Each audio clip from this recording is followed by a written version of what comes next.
Legenda Petani Immortal episode 29. Namun, setelah Li Yunfei selesai sarapan, dia membawakan mereka 2 panekuk sayur. Melihat bagaimana mereka melahapnya, jelaslah betapa pura-puranya mereka sebelumnya. Li Yunfei tersenyum dan tidak membongkar rahasia mereka. Dia mengatakan semangka itu tetap akan dijual dengan harga 10 yuan per jin. Jika ada orang tua atau anak-anak yang menginginkannya, mereka bisa mencicipinya. Mereka tidak perlu terlalu pelit. Adapun orang-orang kota yang tidak masuk akal itu, mereka bisa mengabaikannya. Jika mereka benar-benar ingin membuat masalah, mereka bisa meminta bantuan penduduk desa yang lewat. Tong-Tong dan Mao-Mao sama-sama mengatakan bahwa mereka mengerti dan menyuruhnya untuk tidak khawatir. Karena ini bukan pertama kalinya mereka mendirikan kios dan mereka sudah berpengalaman. Li Yunfei tiba di desa dan belum lama bekerja ketika Liu Xiangqian, kepala kantor polisi kota, datang bersama 2 asistennya. Liu Xiangqian berkata sambil tersenyum, tidak ada pekerjaan di kantor polisi, jadi saya pikir saya akan datang ke pedesaan untuk melihat-lihat. Karena ada pekerjaan yang harus dilakukan di ladang, mengapa kalian tidak membantu? Li Yunfei tidak bisa membiarkan mereka benar-benar bekerja. Setelah mereka bekerja selama setengah jam, melihat gerakan mereka mulai melambat, dia mengajak mereka beristirahat, menghancurkan beberapa semangka kecil dengan tinjunya, dan membiarkan mereka mencicipinya. Meskipun itu adalah melon yang dipanen dari kebun yang terbengkalai, esensi dan rasanya tidak banyak berkurang. Sekali gigit, mereka hampir menggigit lidah mereka sendiri, memuji kelezatannya tanpa henti. Oh, perjalanan ini sangat berharga. Kudengar di kota, semangka di sini paling mahal, tapi orang-orang kota berebut membelinya. Katanya harganya 100 yuan per pon, dan orang biasa bahkan tidak mampu membelinya. Sementara orang lain bahkan tidak bisa menjualnya seharga 1 yuan per pon. Ternyata semua itu benar. Aku baru saja lewat dan melihat 2 anak menjual semangka kecil di gerbang seharga 10 yuan per pon. Kami tertawa dan mengatakan mereka menipu kami. Ya sudahlah, nanti saat kembali nanti, kami masing-masing akan membeli selusin atau lebih untuk dicicipi istri dan anak-anak kami. Aku belum pernah makan semangka seenak ini seumur hidupku. Mereka bertiga makan sambil terus memuji makanan itu. Ketika perut mereka sudah cukup kenyang, Liu Xiangqian akhirnya tertawa dan berkata, bajingan Zhang Hu itu membuat masalah kemarin. Apakah dia menyinggung perasaanmu? Haruskah aku menangkapnya dan mengurungnya selama beberapa hari? Bukannya aku menyalahgunakan kekuasaanku, tetapi dia punya banyak masalah. Keluhan apapun yang kupilih bisa membuatnya ditahan selama setengah bulan. Li Yunfei melambaikan tangannya dan tertawa. Itu semua sudah berlalu. Kita semua tetangga, tidak perlu terlalu dipikirkan. Lagi pula, dia bijaksana dan tidak bertindak terlalu jauh. Liu Xiangqian menghela napas lega ketika melihat Li Yunfei benar-benar tidak berniat membalas dendam. Jika Zhang Hu benar-benar ditahan, dia juga akan berada di bawah tekanan yang besar. Jadi dia senang bisa tenang karena Li Yunfei baik-baik saja. Orang tua Li Yunfei membawa beberapa pekerja tambahan untuk membantu mencabut tanaman melon. Area tempat mereka berada adalah bagian melon. Jika melon kecil belum matang, rasanya akan pahit, dan melon kecil yang dipetik tidak bisa dimakan. Namun, ada beberapa yang berkulit kuning, yang bisa dimakan para pekerja sesuka hati. Mereka makan sambil bekerja, dan antusiasme para pekerja tetap sangat tinggi. Menjelang siang, lebih dari separuh lahan luas ini telah dibersihkan. 1 putaran pekerjaan lagi di sore hari akan menyelesaikannya. Liu Xiangqian dan kedua petugas polisi itu tidak diizinkan pergi. Mereka ada di sana untuk membantu, dan terlepas dari identitas mereka, mereka seharusnya tidak diizinkan datang tanpa imbalan. Mereka harus diberi makan siang. Adapun para pekerja, mereka dibayar dan ada kantin pekerja, jadi Li Yunfei tidak perlu khawatir tentang makanan mereka. Kupas dan potong semangka mentah menjadi strip, campur dengan mie, dan goreng dalam wajan hingga berwarna coklat keemasan. Kemudian rebus dengan kacang hitam fermentasi, cabai, lada sichuan, daun bawang, jahe, dan bawang putih. Siram dengan sedikit kecap asin sebelum disajikan. Hasilnya adalah hidangan yang menarik secara visual, harum, dan lezat, dengan tekstur renyah yang memuaskan. Bumbunya kuat, tetapi semangka mentahnya sangat segar dan lezat, dengan aroma yang unik dan menyegarkan. Rasanya enak dan tidak menyebabkan panas dalam, karena semangka mentah memiliki efek diuretik dan membersihkan panas. Bahan-bahan utama dan bumbunya seimbang secara alami, sehingga berbagai orang dapat memperoleh manfaat dari mengonsumsinya. Lobak pedas yang tumbuh di ladang ini segar dan lembut. Ini adalah lobak musim gugur. Setelah dicuci, lobak dipotong tipis-tipis, ditaburi sedikit garam, lalu ditumis dengan cabai dan lada sichuan di dalam wajan. Kemudian minyak dituangkan di atasnya, dan setelah diaduk sebentar, lobak menjadi lauk yang lezat. Kedua hidangan ini dibuat sendiri oleh Li Yunfei. Setelah selesai memasak, ia memberikannya kepada orang tuanya dan pergi minum bersama Liu Xiangqian dan yang lainnya. Liu Xiangqian makan begitu banyak hingga lidahnya hampir keluar, tetapi ia tetap berusaha sekuat tenaga untuk tidak menghabiskan makanan di piringnya. dengan mengatakan bahwa ketika orang tua Liun Fei datang, semua orang akan mencicipi hidangan lezat ini bersama-sama. Karena kami harus bekerja di sore hari dan sibuk hampir sepanjang pagi, kami semua sangat lelah dan tidak melakukan banyak hal. Kami hanya memilih sayuran, semuanya ditanam di ladang kami sendiri. Hanya butuh sekitar 10 menit untuk menyajikan 7 atau 8 jenis sayuran. Satu-satunya hidangan daging adalah ikan mas rumput yang direbus. Adapun daging cincang yang ditambahkan ke sayuran, itu hanya lauk dan bukan hidangan daging utama. Liu Xiangqian merasa sangat dihargai. Dia meminum anggur berkualitas yang diam-diam disimpan Liun Fei dan bersulang untuk Li Chengwen 3 kali berturut-turut. Dia berkata bahwa sungguh menyenangkan memiliki teman seperti Liun Fei, dan dia menyesal tidak mengenalnya sebelumnya, yang merupakan kesalahan terbesar dalam hidupnya. Dia mengatakan bahwa Liun Fei baik-baik saja di kota, dengan wali kota Wu yang mengurusnya. Pekerjaannya berjalan lancar, dan kantor polisi dalam keadaan baik. Semua pembuat onar sebelumnya telah dipindahkan ke tim keamanan desa. Dia juga menyebutkan bahwa Li Jiashai belum membentuk tim keamanan desa dan bertanya apakah Liun Fei tertarik. Jika ya, dia bisa berbicara dengan atasannya dan memberikan rekomendasi yang baik untuk kepala desa, Li Tianlai. Satu kata darinya bisa menjadikan Liun Fei orang paling berpengaruh di desa. Liun Fei tersenyum, berpikir Liu Xiangqian telah minum terlalu banyak. Orang-orang paling berpengaruh di setiap desa di kota Qinglong bukanlah kapten keamanan, sekretaris desa, atau kepala desa, melainkan para tetua klan. Para tetua itu, dengan kecerdasan, senioritas, dan pengaruh mereka yang terbatas di dalam klan, dapat dengan mudah menyingkirkan seorang kepala desa. Sebagai contoh, Chen Sanxi dari Chen Jiagou. Jika dia bukan sekretaris partai desa, tidak akan ada gunanya orang lain berada di posisi itu. Karena semua orang di desa harus mendengarkannya dalam segala hal. Tetapi di Li Jiashai, jika kakeknya, Li Chunqiu, ingin terlibat dalam masalah tertentu, tidak ada yang berani menentangnya. Pertama, dia memiliki cukup pengaruh, dan kedua, dia memiliki cukup kemampuan dan kecerdasan. Bahkan kepala desa, Li Tianlai, pun takut padanya. Li Yunfei memahami situasi ini lebih baik daripada siapapun, jadi dia tidak tertarik untuk menjadi kepala tim keamanan. Namun, dengan perkembangan agrowisata di desa, situasi keamanan akan menjadi lebih rumit. Jika dia tidak ingin menjadi kepala tim keamanan, dia bisa memberikan posisi itu kepada seseorang yang dia percayai. Li Yunfei mengira Datou adalah orang baik, seorang pria yang kejam, hina, dan tak tahu malu. Dia mungkin bisa naik pangkat dan mendapatkan pekerjaan di kantor polisi kota. Dia hanya tidak tahu apakah Liun Chong tertarik. Dia bisa menjabat sebagai kepala tim keamanan selama 2 tahun, yang tidak akan menghalanginya untuk mengikuti ujian pegawai negeri atau bahkan mewarisi bisnis keluarga sebagai dukun ular. Dipengaruhi oleh alkohol, Li Yunfei menyampaikan pikirannya kepada Liu Xiangqian. Liu Xiangqian mendengarkan dan berkata sambil tersenyum, "Ini semua hal kecil. Selama menurutmu tidak apa-apa, maka tidak ada masalah." Li Yunfei tidak mengerti mengapa Liu Xiangqian begitu menghormatinya. Baru setelah mengantar Liu pergi usai makan malam, ia mendengar ceritanya. Ternyata putra Liu telah bergabung dengan tentara dan menerima perlakuan istimewa dari seorang pemimpin tertentu. Dalam obrolan santai, Liu Xiangqian mengetahui bahwa koneksi yang dibangun Li Yunfei sangat kuat. Li Yunfei sebenarnya adalah mantan atasan pemimpin tersebut. Pemimpin itu bahkan secara halus mencoba membangun hubungan antara Li Yunfei dan mantan atasannya. Butuh waktu 2 hari untuk mencabut semua tanaman melon di area yang luas ini. Sebelum menanam sayuran, ia juga berkonsultasi dengan Dahua Trading. Mereka menyarankan Li Yunfei untuk menanam berbagai macam varietas agar menarik lebih banyak pelanggan kelas atas. Namun, implikasi yang tersirat adalah bahwa, menurut mereka, apapun sayuran yang ia tanam, mereka akan membelinya dengan harga tinggi sesuai kontrak, dan ia akan menikmati bagian dari keuntungan setelah Dahua Trading menaikkan harga berdasarkan harga pokok. Maka Li Yunfei pergi ke perusahaan benih dan membeli benih dalam jumlah besar, yang kemudian direndamnya dalam air mata air spiritual di tempat yang sempit selama 2 hari. Selama 2 hari itu, para pekerja memberikan pupuk pada tanah dan membajaknya sekali dengan mesin, sehingga siap ditanami kapan saja. Sebagian besar sayuran berdaun hijau ditanam langsung, sehingga tidak perlu direndam untuk perkecambahan. Namun, beberapa sayuran membutuhkan bibit yang ditanam terlebih dahulu, dan kemudian ditanam satu persatu setelah bibit tumbuh agak besar. Li Yunchong belum melakukan hal produktif apapun beberapa hari terakhir ini. Dia mencoba merayu sepupu Su Jingshou, tetapi wanita itu sama sekali mengabaikannya. Dia tidak menyelesaikan apapun, tetapi dia menemukan banyak gosip. Dia mengatakan Su Jingshou sedang mengalami masa-masa sulit akhir-akhir ini. Ibu Qin Yao datang dan terus-menerus mengomelinya sepanjang hari, menyuruhnya untuk segera membangun villa agar putrinya tidak menderita di sini dan dia tidak dipermalukan seperti mantan pacar Qin Yao.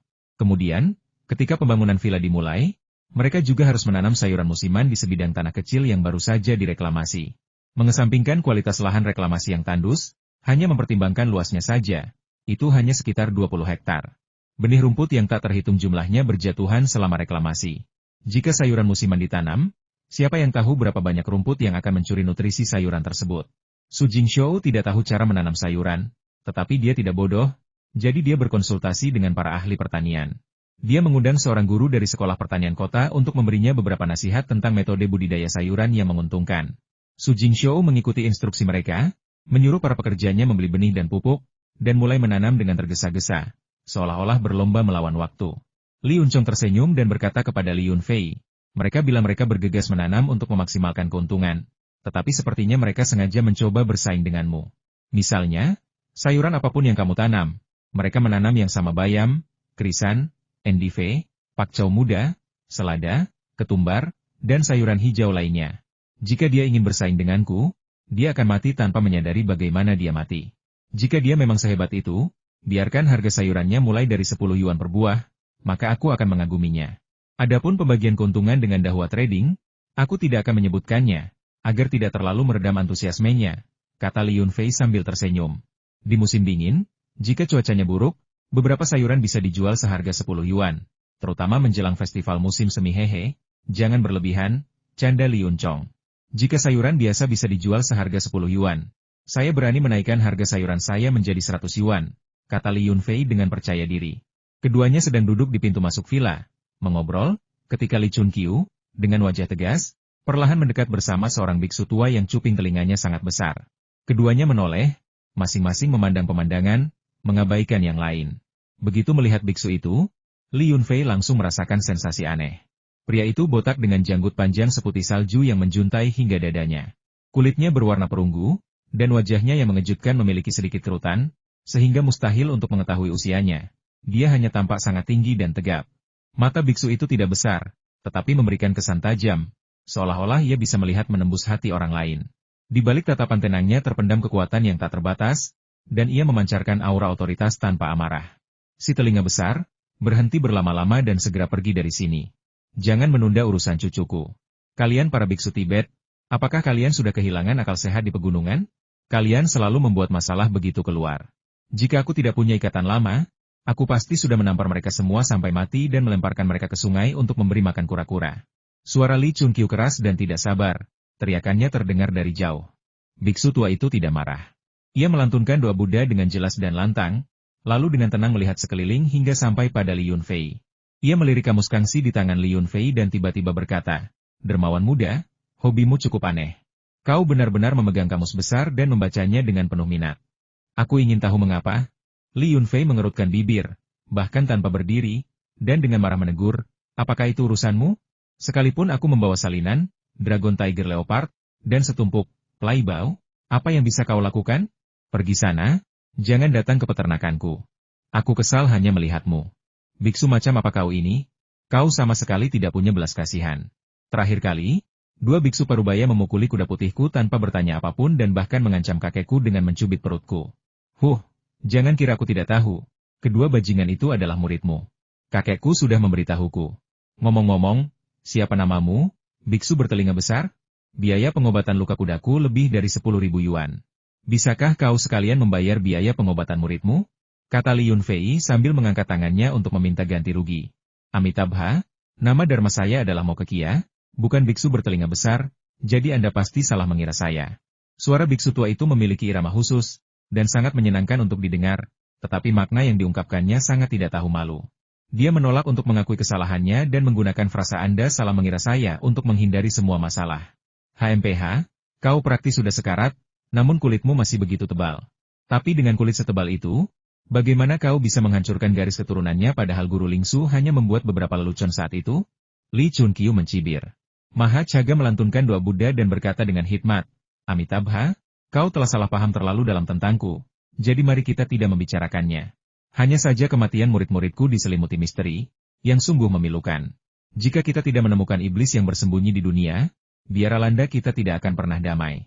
Ketika aku meninggal, aku masih akan memiliki kekhawatiran ini di hatiku. Jika nirvanaku tidak sempurna, itu akan menghancurkan fondasi kultivasiku untuk kehidupan yang tak terhitung jumlahnya. Li Chunqiu mendengus lagi, menunjukkan rasa jijik yang besar terhadap praktik mistik Buddha semacam ini. Li Yunfei, yang sama bingungnya, Tampaknya tidak mengerti.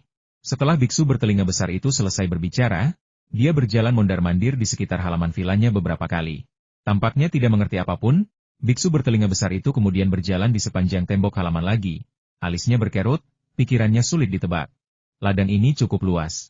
Bagaimana kalau kita naik ke gunung dan melihat-lihat lagi? Desak Li Chunqiu dengan tidak sabar. Tidak perlu. Aku sudah mengambil keputusan saat melihat villa ini. Sungguh menyedihkan semua muridku meninggal di sini. Anak muda, kau berhati kejam. Kata mau kecaga, kalimat terakhirnya terdengar lantang dengan irama aneh, resonansi berdengung di udara yang menyerang Li Yunfei. Li Yunfei terkejut mendengar suara itu, secercah kepanikan terlihat di matanya. Secara naluriah, ia mencoba mengingat kembali peristiwa pembunuhan para biksu Tibet. Namun, gelombang energi spiritual tiba-tiba menyapu tubuhnya, menenangkan pikirannya yang panik dan menjernihkannya. Ia kemudian menyadari celah dalam ucapan biksu Tibet bertelinga besar itu. Omong kosong. Semua muridnya meninggal di sini. Selain beberapa murid pertama yang dibunuh oleh ular piton di halaman, 2 biksu yang meninggal kemudian meninggal di ruang sempit itu. Sekalipun biksu tua ini memiliki kemampuan di luar pemahaman orang biasa, mustahil baginya untuk menemukan 2 murid yang meninggal di ruang sempit itu. Singkatnya, hanya ada satu masalah biksu tua itu hanya menggertak, bahkan menggunakan metode yang mengintimidasi. Mencoba mendapatkan beberapa petunjuk dari reaksi Li Yunfei. Biksu bertelinga besar, apa kau gila? Omong kosong apa yang kau ucapkan? Li Yunfei terkejut, mulutnya ternganga. Setelah memarahinya, dia berkata kepada kakeknya, "Kakek, apa maksud biksu Tibet bertelinga besar ini? Apa maksudmu seorang murid meninggal di sini? Di mana tepatnya dia meninggal?" Sungguh menakutkan mendengarnya. "Jika ada yang meninggal, aku akan segera melaporkannya ke polisi. Rumahku yang baru dibangun jika terjadi pembunuhan. Bagaimana mungkin ada orang yang tinggal di sana?" Ekspresi Li Chunqiu tetap tidak berubah saat dia berkata dengan dingin, "Kau benar, dia memang orang gila sejak awal. Dia memiliki masalah mental selama bertahun-tahun. Namun dia belum membunuh semua orang di seluruh biara Landa. Itu sebuah keajaiban. Dia bahkan menggunakan teknik raungan singa barusan. Jika aku tidak ada di sini, tidak akan sulit untuk memahami mengapa dia menyiksaimu." Setelah keheningan yang lama, Li Yunchong, yang telah mengamati situasi, tiba-tiba melompat dan mengumpat, "Sialan! Ini raungan singa?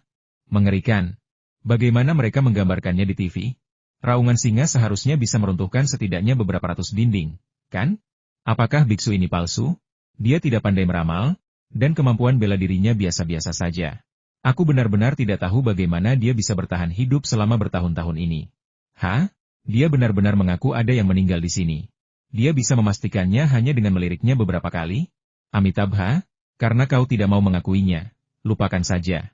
Mokshaja menyipitkan mata, mengamati dengan saksama ekspresi dan reaksi Li Yunfei dan Li Yunchong, tetapi tidak dapat melihat apapun. Ekspresi Li Yunfei menunjukkan keterkejutan bercampur sedikit rasa sakit hati, reaksi khas ketika diperlakukan tidak adil. Namun, ekspresi Li Yunchong menunjukkan penghinaan dan rasa jijik, seolah-olah ia ingin menerkamnya dan menamparnya beberapa kali karena kata-katanya dianggap membawa sial. "Aku akui, kalian para biksu sialan. Kalian datang ke sini dan membuat masalah terus-menerus, tapi kalian juga seenaknya menempelkan sidik jari di pintuku, mencuri ginseng berusia seabad, dan melukai kudaku. Aku mengutuk leluhur kalian. Jika kalian bukan tamu yang dibawa kakekku, aku pasti sudah mengambil bangku dan menghancurkan kalian sampai mati." Li Yunfei, seperti pemuda yang marah, mengambil batu dari tanah dan melemparkannya ke kaki biksu besar itu. Mokshaga tidak bergerak, bahkan tidak berkedip. Hanya ada sedikit kebingungan di matanya. Perasaan bahwa orang seperti itu tidak mungkin membunuh beberapa muridnya secara diam-diam. Terlebih lagi, deskripsi tentang Li Yunfei yang diberikan oleh murid tertuanya, Ku Ngesang, sesuai dengan pengamatannya seorang pemuda manja, tidak pernah mempelajari seni bela diri sejati. Tampaknya hanya memiliki beberapa teknik bergulat dasar, tetapi tidak berguna, mudah ditaklukkan, dan bukan tandingan bagi seorang master seni bela diri sejati. Li Chunqiu berkata dari samping, "Fua, jangan khawatir. Setelah aku selesai dengan masa sibuk ini, aku akan berjalan-jalan di sekitar Kuilan Duo. Jika mereka mencuri ginseng berusia seabad darimu, aku akan mencuri setengah dari perpustakaan mereka." Mendengar itu, wajah Mo Kekia langsung menunjukkan sedikit ketegangan. Dia benar-benar gugup. Dia mungkin tidak peduli dengan ancaman dari orang lain, tetapi dia selalu menganggap serius ancaman dari Li Chunqiu. "Amitabha, Dermawan Li, mari kita bicara secara pribadi. Jangan sebutkan ginseng berusia seabad itu. Aku punya beberapa bunga teratai salju, kunyit, dan cordyceps kelas atas. Kami para biksu tidak terikat pada keinginan duniawi, jadi membiarkannya membusuk adalah sia-sia. Mengapa tidak memberikannya kepadamu untuk memberkati pasien miskin dan yang menderita?" Bagaimana menurutmu? Setelah mengatakan ini, Mok Jaga malah menarik Li Chunqiu pergi, menunjukkan tidak lagi tertarik pada villa dan pertanian Li Yunfei. Setelah mereka pergi, Li Yunfei bergumam pada dirinya sendiri. Aku sudah membersihkan TKP pembunuhan puluhan kali, dan sudah 2 kali hujan belakangan ini. Jika kau masih bisa menemukan kesalahan hanya dengan sekali lihat, maka aku akan membunuhmu juga. Kali ini, Biksu Tibet Mok Jaga turun gunung sendiri, berniat untuk menyelesaikan perselisihan sepenuhnya. Namun, ia gagal menemukan kesalahan pada Li Yunfei dan malah dihina serta dipaksa melarikan diri dalam keadaan menyedihkan oleh pihak lain dengan tuduhan mencuri ginseng dan melukai kuda. Karena tidak ada pilihan lain, mereka harus membahas rencana kompensasi dengan Li Chunqiu. Mereka tidak menyebutkan bahwa itu adalah kompensasi untuk ginseng yang dicuri atau kuda yang terluka. Dan mereka tentu saja tidak akan mengakui jejak tangan yang tertinggal di gerbang. Namun, hadiah kompensasi yang akhirnya disepakati mencakup semua ini. Ginseng berusia seabad memang mahal. Tetapi Cordyceps kelas atas juga tidak murah, dan bunga teratai salju terbaik benar-benar dipanen dari pegunungan salju dataran tinggi dan dipersembahkan oleh murid-murid Mok Jaga. Li Chunqiu tahu bahwa cucunya telah merawat pasien akhir-akhir ini. Setelah murid Mok Kekia membawa obat berharga itu, dia akan memberikan sebagian kecil kepada Li Yunfei, yang akan cukup untuk mengganti hilangnya ginseng berusia seabad miliknya. Li Yunfei kini telah dikenal luas di bidang kedokteran. Para pasien yang telah disembuhkannya menjadi bukti nyata, memuji keahlian medisnya dan mengatakan bahwa dokter kecil yang ajaib ini menyembuhkan penyakit mereka yang sulit dan rumit hanya dengan beberapa resep. Jika Li Yunfei memberitahu mereka bahwa obat itu memang diresepkan secara sembarangan, aku bertanya-tanya apa yang akan mereka pikirkan. Pengobatan tradisional Tiongkok bukanlah keterampilan ilahi, tetapi dia menambahkan banyak ramuan yang diproduksi di ruang kecilnya ke dalam obat tersebut. Bahkan jika efek pengobatan tidak tercapai, energi spiritual yang terkandung dalam obat itu masih dapat menyembuhkan beberapa penyakit yang sulit. Di antara pasien yang sembuh, Gao Qiang dan Xie Li sangat antusias mempromosikan pengobatan tersebut, seolah-olah mereka memiliki banyak waktu luang. Setelah sembuh, mereka mengatakan menyukai lingkungan di sini dan ingin tinggal untuk memperkuat pengobatan untuk sementara waktu. Sehingga jika kondisi mereka kambuh, mereka dapat menemukan dokter ajaib itu tepat waktu. Benar saja, tepat ketika sayuran di ladang hampir selesai ditanam, Li Yunfei melihat beberapa pasien lagi. Bahkan beberapa lansia yang sakit parah ingin dipindahkan ke perawatannya. Li Yunfei menerima resep tersebut tanpa ragu-ragu. Tetapi setelah diagnosis, ia bersikeras membawanya ke kakeknya untuk diperiksa. Lagi pula, pendekatannya terhadap pengobatan terlalu esoteris, kurang pengalaman klinis yang memadai sebuah pantangan besar dalam pengobatan tradisional Tiongkok. Jika bukan karena catatan medis yang sangat rinci yang diberikan Li Chunqiu kepadanya, lelaki tua itu tidak akan mempercayai cucunya untuk melanjutkan dengan cara ini. Menurut Li Chunqiu, setelah merawat 2 pasien yang sakit parah itu, dia seharusnya tidak menerima kasus seperti ini lagi, agar tidak terjadi sesuatu yang tidak terduga dan dia ditangkap karena praktik kedokteran tanpa izin. Li Yunfei kemudian menertawakan kakeknya, mengatakan bahwa dia telah berpraktik kedokteran sepanjang hidupnya tetapi belum memperoleh izin praktik kedokteran. Li Chunqiu terdiam sejenak, lalu dengan marah mengusir cucunya dan naik ke atas untuk berlatih. Beberapa hari yang lalu, dia berduel dengan biksu Tibet bertelinga besar. Meskipun menang, dia menderita beberapa luka dalam. Jika dia tidak menang, biksu gila itu tidak akan begitu murah hati. Apalagi membiarkannya begitu saja. Ketika ia keluar dari rumah kakeknya, keluarga pasien yang menunggu dengan sopan memanggilnya dokter ajaib kecil. Tidak peduli berapa kali mereka menyuruhnya untuk tidak memanggilnya seperti itu, tetap saja tidak ada gunanya. Jadi Li Yunfei menerimanya dengan tenang dan bahkan mengobrol dengan keluarga pasien selama beberapa hari. Mengatakan bahwa jika ada pasien yang tidak terlalu serius dan hanya memiliki penyakit yang sulit dan rumit yang tidak dapat disembuhkan oleh pengobatan barat, mereka dapat datang kepadanya. Orang-orang bergegas maju untuk meminta informasi kontaknya, dan sebuah lingkaran langsung terbentuk. Setelah akhirnya berhasil keluar dari kerumunan keluarga pasien, dia melewati restoran King Heju dan terkejut menemukan saudara iparnya, Luo Jiandong, sedang mencuci piring. Luo Jiandong sedang membawa baskom berisi air kotor dan hendak menuangkannya ke sungai ketika Li Yunfei melihatnya dan memarahinya dengan keras. Ia mengatakan bahwa Luo Jiandong tidak memahami perlindungan lingkungan dan akan merusak pemandangan indah Li Jiashai. Ia diberitahu bahwa jika ia kedapatan membuang air ke sungai lagi, ia akan dikirim kembali ke kota dan tidak mempermalukan dirinya sendiri di sini. Luo Jiandong dimarahi dan tidak tahan lagi dengan amarahnya. Dia tersenyum dan berkata bahwa dia pasti akan lebih memperhatikan di masa mendatang. Kemudian dia mengecek jam dan berkata bahwa mau-mau akan segera pulang sekolah. Dia mengusap tangannya dan berkata bahwa dia harus pergi ke kota untuk menjemput mau-mau. Li Yunfei, bertingkah seperti seorang bos wanita, melambaikan tangannya dan berkata, pergi lebih awal dan pulang lebih awal. Bisnis akan dimulai lagi malam ini. Jika kamu merasa lelah, kamu bisa pulang ke kota dulu. Aku akan meminta kakak iparku untuk menjemputmu. Lagi pula, dia sedang libur kerja dan jalannya searah. Luo Jiandong menepuk dadanya dan menyatakan tekadnya tidak lelah. Sama sekali tidak lelah. Lihatlah dirimu, seolah-olah aku belum pernah melakukan pekerjaan apapun sebelumnya. Kota ini dekat, hanya 5 menit berkendara. Bagaimana mungkin menjemput putra kita melelahkan? Meskipun kakak iparku sedang dalam perjalanan, kita tidak bisa selalu merepotkannya. Lagi pula, dia dan Fua belum benar-benar menikah, jadi kita tidak boleh membuatnya kesal. Sambil berbicara, ia menyeka keringatnya, mengambil kunci dari meja, dan hendak keluar menjemput Mau Mau. Pada saat itu, ia melihat Li Yunfei berdiri di pintu dengan senyum aneh di wajahnya, dan langsung tersipu malu. Tidak ada jalan lain. Sebelumnya dia terlalu sombong dan tidak pernah melirik keluarga ini. Sekarang dia terpojok. Bisnis di kota juga tidak berjalan baik. Dalam kemarahan yang meluap, dia mengembalikan restoran di kota kepada orang tuanya dan membiarkan mereka mengelolanya sendiri. Dia memilih untuk berkompromi dan datang ke Li Jiashai, menunjukkan ketulusannya dan mencoba memperbaiki hubungannya dengan Li Qinghe. Saat menjemput Mau Mau, jemput juga Tong Tong. Setelah itu, suruh guru menelepon ayah Tong Tong untuk konfirmasi. Li Yunfei tidak menatapnya dengan ramah, tetapi tetap menyapanya. Demi adiknya, ia tidak akan terlalu mempermalukannya. Hei, aku tahu itu. Begitulah caraku menjemputnya kemarin. Guru TK-nya sudah mengenaliku, kata Luo Jiandong sambil meminta maaf sebelum berlari menuju tempat parkir belakang. Setelah pergi, Li Yunfei bercanda sambil tersenyum kepada adiknya. Wah, mantan istri yang penurut ini hampir berubah menjadi ratu. Li Qinghe sedikit tersipu, menatap tajam Li Yunfei, dan berkata, pergi sana, ini bukan urusanmu. Orang tuamu terlalu sibuk dan lelah menanam sayuran beberapa hari terakhir ini, jadi mereka tidak mau memasak makan malam. Mereka akan datang untuk makan malam. Telepon dulu agar aku bisa meminta seseorang menyiapkan makanannya dan kita bisa langsung makan begitu sampai, daripada menunggu dengan cemas. Hebat. Menyenangkan sekali kakakku punya restoran. Aku bisa makan dan minum gratis setiap hari. Li Yunfei tertawa sambil meninggalkan pusat pemancingan dan kembali ke villa.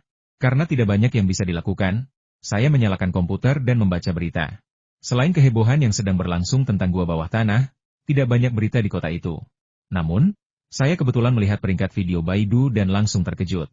Sebuah video berjudul Gear Falcon memetik kesemek telah berada di puncak peringkat pencarian selama seminggu penuh. Terkejut, ia mengklik kamera dan melihat bahwa itu memang burung elangnya sendiri. Ponsel gadis itu memiliki kamera yang bagus dan ia terampil mengambil gambar, menangkap momen elang yang menukik dari langit dan menjatuhkan kelinci. Adapun kelincahan dan kecerdasan elang saat memetik kesemek, ia menangkapnya dengan jelas, disertai musik yang energik, membuatnya tampak seperti sedang bertempur. Li Yunfei sendiri merasa senang menontonnya. Wow, memelihara Gear Falcon seperti itu sungguh luar biasa. Hanya itu yang bisa dipikirkan Li Yunfei setelah menontonnya. Namun, adegan terakhir menunjukkan Gear Falcon bertengger di bahunya, dan dia, dengan senyum tipis, tampak melihat sesuatu yang membuat matanya berbinar, sangat meningkatkan pesonanya. Anehnya, banyak penonton wanita meninggalkan komentar bukan untuk memuji Gear Falcon, tetapi malah meminta nomor kikinya. Apakah ini burung Gear Falcon? Mungkinkah ini semacam monster yang menyamar? Saya telah memelihara burung Gear Falcon selama 10 tahun dan saya belum pernah melihat jenis yang mengerikan seperti ini. Luar biasa. Dengan harga kurang dari 10 juta, saya akan mencungkil mata saya sendiri. Seorang netizen bernama Bahkan Belalang bisa menjadi kapal induk memposting komentar ini, yang kemudian diikuti oleh banyak upvote dan saat ini berada di peringkat pertama di bagian komentar. Omong kosong, ini jelas hasil editan. Mereka bahkan bisa merekam dewa-dewa terbang. Apa hebatnya burung elang Gear Falcon yang bisa memetik buah kesemek? Jika memang sehebat itu, biarkan ia menjatuhkan satelit. Aku akan sangat terkesan. Netizen ini, yang nama penggunanya adalah Intelligence Deficient, langsung dihujani hinaan setelah memposting ini, dengan lebih dari 100 balasan muncul seketika. Semuanya berisi berbagai macam cacian. Benar-benar sesuai dengan namanya, si idiot ini bahkan tidak tahu apa itu penyuntingan. Namun dia bisa melontarkan omong kosong kekanak-kanakan seperti itu. Burung yang bisa memetik bintang bukanlah Gear Falcon, melainkan Golden Winged Rock. Omong-omong, dalam perjalanan ke barat. Diamlah, kalian para troll bodoh. Jangan mencemari forum ini. Izinkan saya mengatakan beberapa patah kata jika Gear Falcon ajaib itu mati. Seberapa besar lubang yang harus kita gali untuk menguburnya? Menggali lubang itu pasti membutuhkan ekskavator. Sekarang pertanyaannya adalah, sekolah mana yang terbaik untuk belajar mengoperasikan ekskavator? Li Yunfei merasa bingung. Selain balasan pertama, semua balasan selanjutnya sangat kacau. Beberapa bahkan menyebutnya sebagai generasi kedua orang kaya, mengatakan bahwa ada puluhan juta anak di seluruh negeri yang tidak mampu bersekolah. Dan bahwa alih-alih menghabiskan uang untuk burung elang, ia seharusnya menyumbangkan uang untuk membantu anak-anak miskin bersekolah. Seorang wanita cantik yang tanpa sengaja muncul di kamera juga disebut pelacur, Dikatakan bersedia tidur dengan siapa saja demi uang, dan hanya bergaul dengan orang kaya. Tanpa melihat pun, dia jelas seorang pelacur.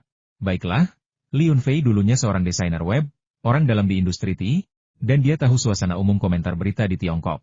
Apapun yang terjadi, selalu ada troll dan hinaan.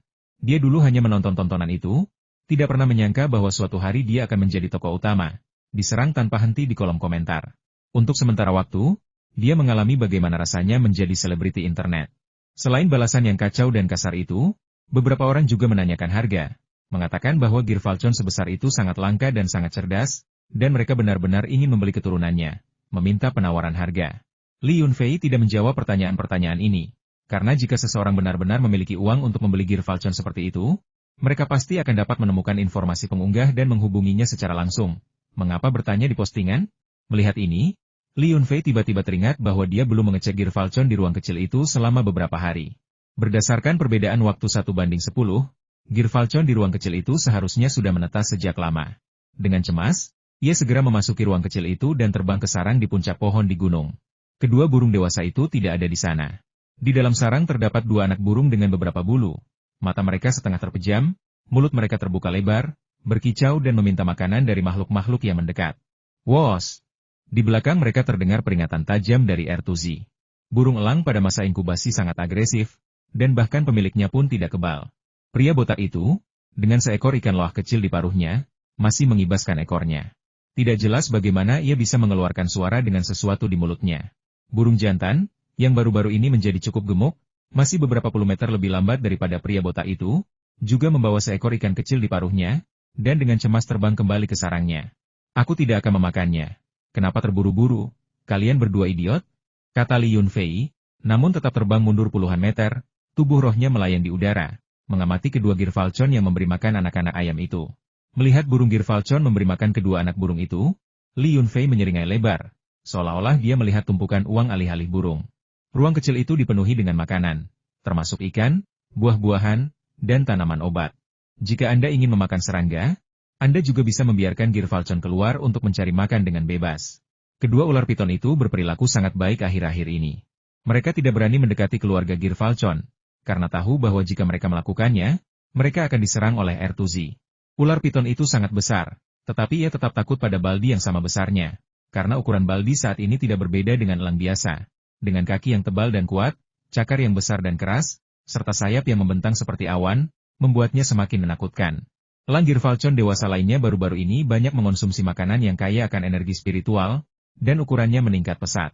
Karena peningkatan kekuatan dan kecepatan yang signifikan, keganasan di matanya semakin kuat, dan terkadang ia memprovokasi ular piton di dekatnya. Namun, kecerdasannya jelas tidak mengimbangi peningkatan tersebut.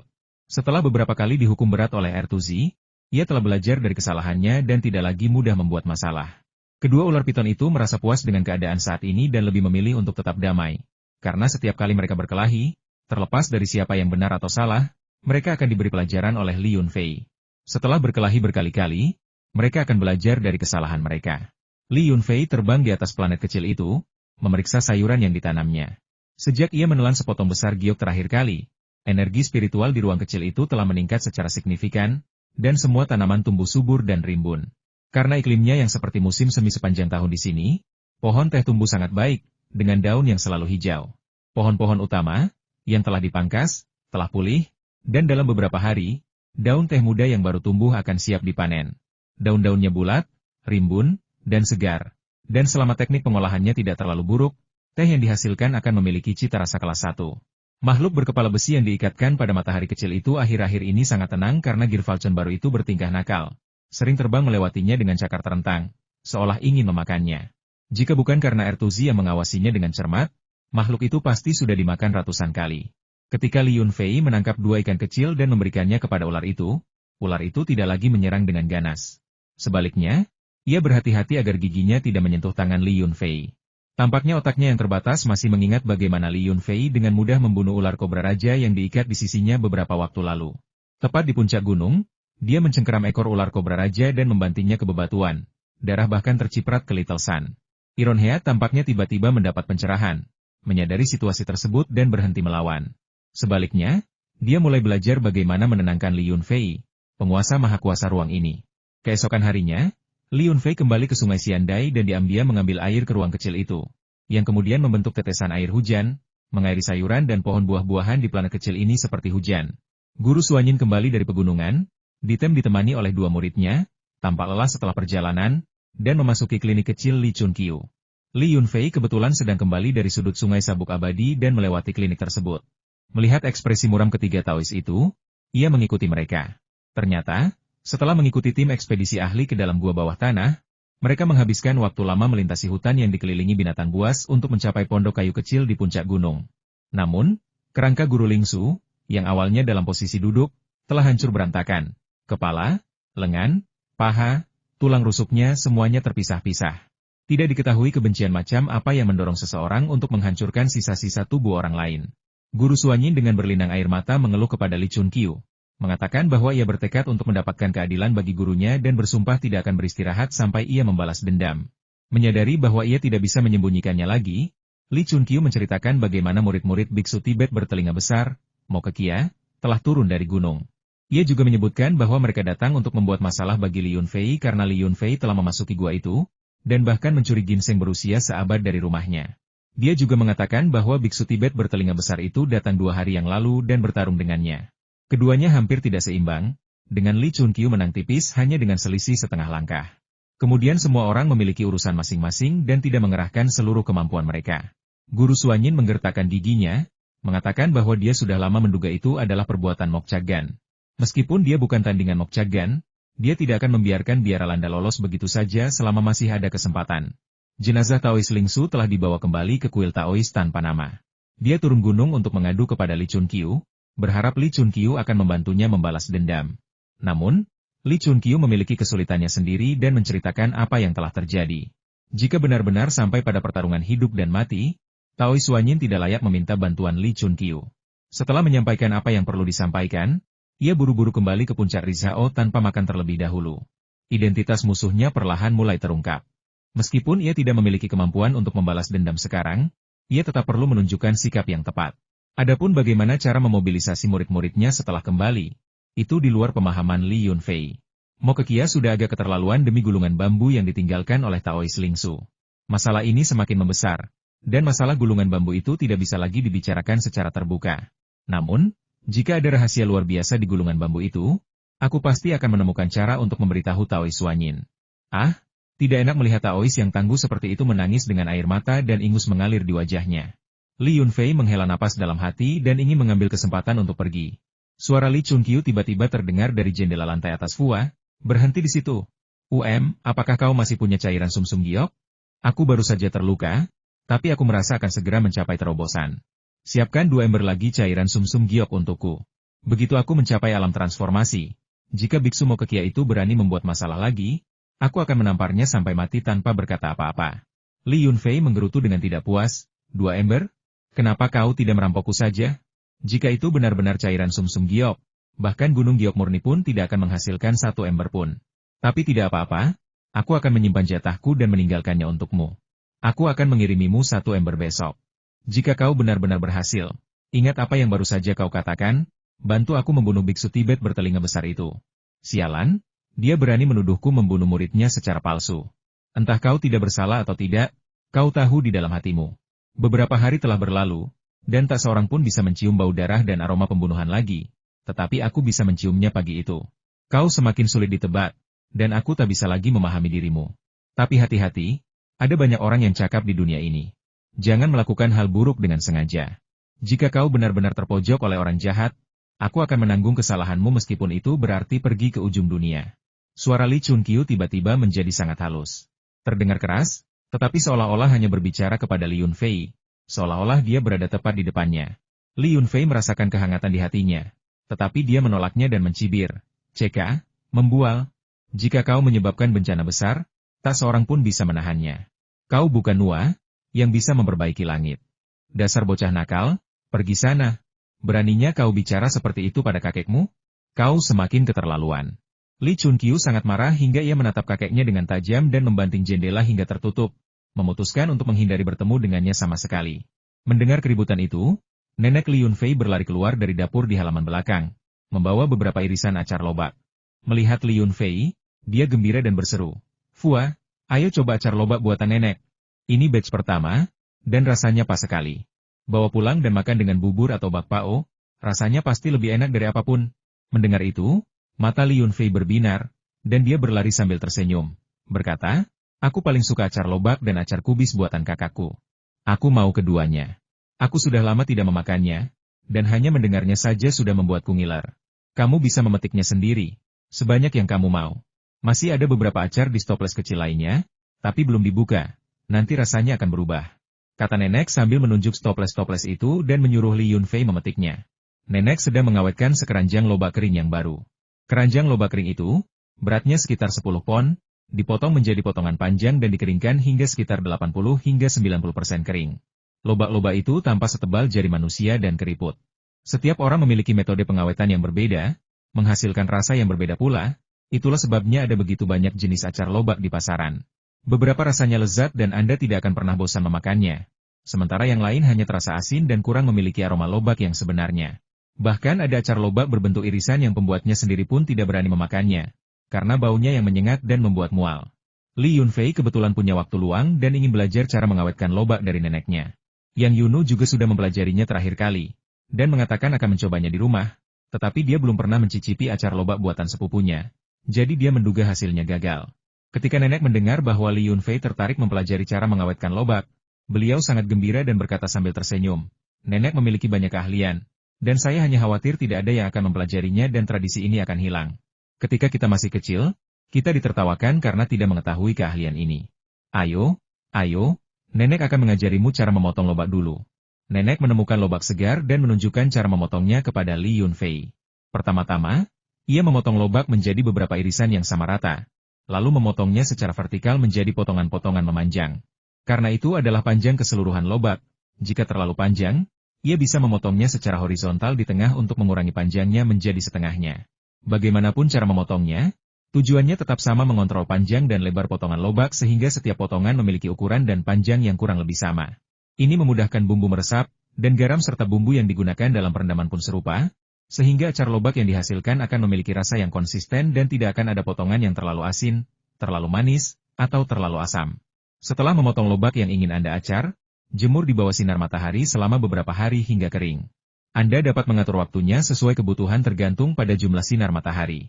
Setelah sekitar 70 hingga 80% kering, lobak siap digunakan. Bawa ke dalam ruangan selama sehari untuk mendinginkan di tempat teduh, lalu Anda dapat memulai proses pengasinan.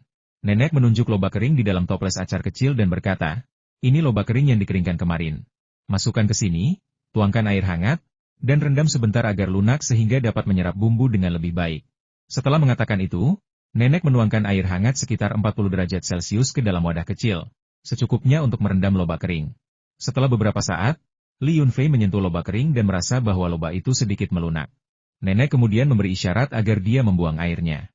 Kemudian, sesuai beratnya, dia terlebih dahulu menambahkan garam halus.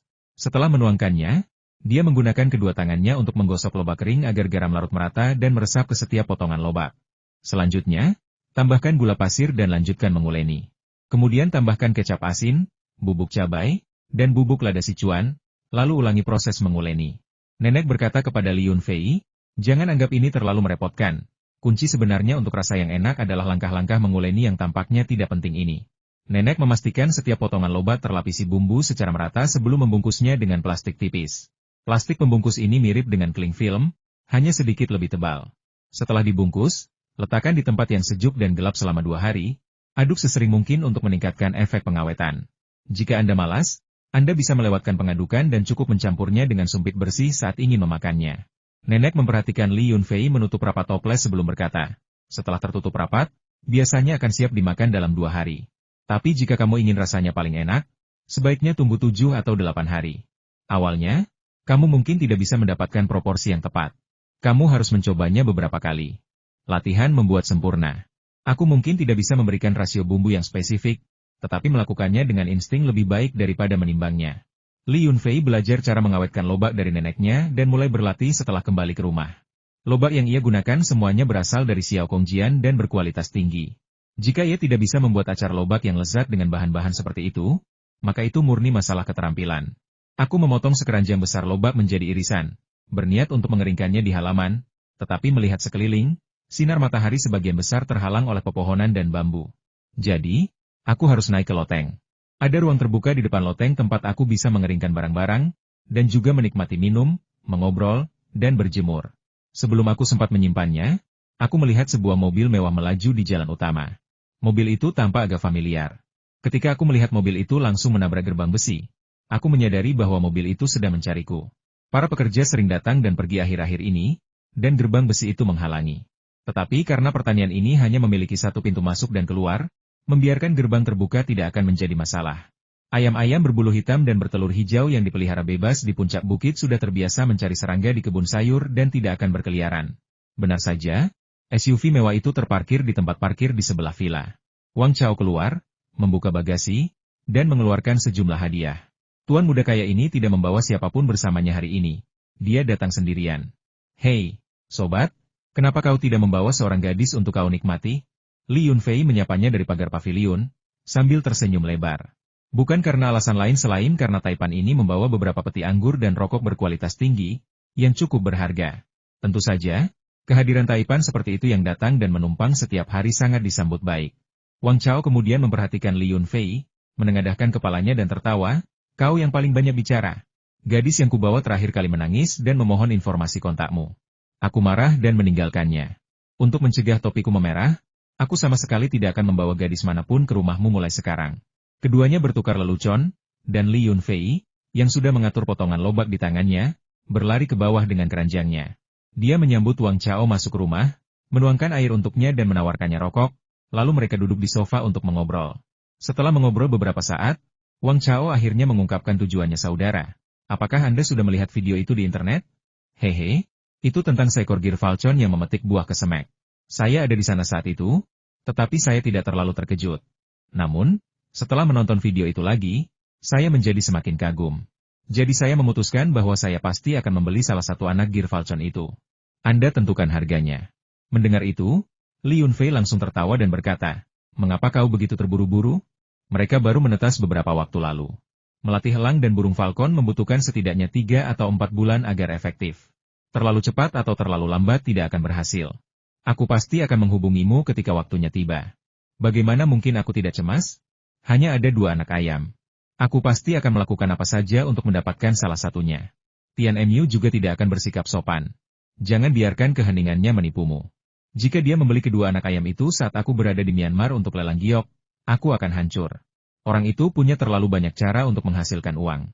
Aku mungkin punya uang, tetapi aku harus mempertimbangkan jangka waktu pengembalian dan peluang investasi.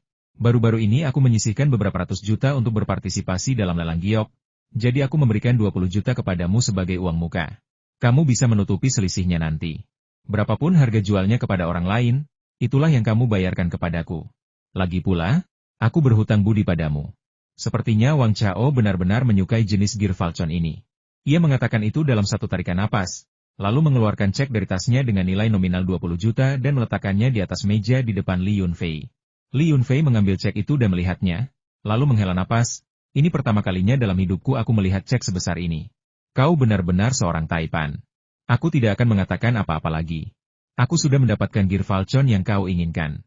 Kualitasnya terbaik, dan yang terpenting, ukurannya 2 atau 3 kali lebih besar daripada Gir Falcon biasa. Haha, bagus sekali. Aku suka teman yang terus terang dan tegas. Sekarang setelah kau mengambil uangnya, aku bisa pergi ke Myanmar dengan tenang. Wang Chao merasa lega, mengambil teh di atas meja, dan meneguknya sekali teguk. Ketika Li Yunfei menyadari bahwa ia telah menyebutkan lelang giok beberapa kali, ia berkata, lelang giok di Myanmar? Menurut informasi yang saya temukan online, bukankah itu diadakan setiap tahun pada bulan Juni atau Juli? Mengapa diadakan sekarang tahun ini? Beberapa waktu lalu, saya bertemu Wu Zongxing, pemilik Wan Shizai, di ibu kota provinsi. Dia mengundang saya untuk berpartisipasi dalam lelang giok tahun ini, tetapi saya merasa dia adalah penipu, jadi saya mengabaikannya. Orang kaya, meskipun Anda kaya, Anda tetap harus berhati-hati terhadap penipu. Sial, kebetulan sekali. Jadi kau juga kenal pemilik Wan Shizai. Aku berteman dengan Lao Wu. Dia tidak akan berani menipuku, siapapun yang dia tipu. Sebelum kaya, dia bekerja sebagai asisten toko di toko permata kakekku. Disitulah aku bertemu dengannya. Kau tahu, industri properti sedang lesu akhir-akhir ini. Aku punya terlalu banyak modal dan tidak tahu harus berinvestasi di mana. Jadi aku berpikir untuk menimbun giok mentah dan batu permata lainnya. Ini lebih seperti hobi, saya tidak ingin merepotkan keluarga saya. Dan terutama saya tidak ingin membujuk kakek dari pihak ibu atau paman-paman saya. Terakhir kali saya pergi ke toko Wu Zongxing untuk membeli sepotong kecil sebagai hadiah ulang tahun, dia menyebutkan hal ini, mengatakan bahwa lelang giok musim dingin ini masih kekurangan puluhan juta, dan bertanya apakah saya tertarik untuk berpartisipasi. Saya setuju tanpa berpikir panjang. Lelang giok musim dingin berbeda dari lelang yang diadakan pada bulan Juni. Lelang ini terutama menampilkan giok mentah yang telah ditolak oleh pihak lain.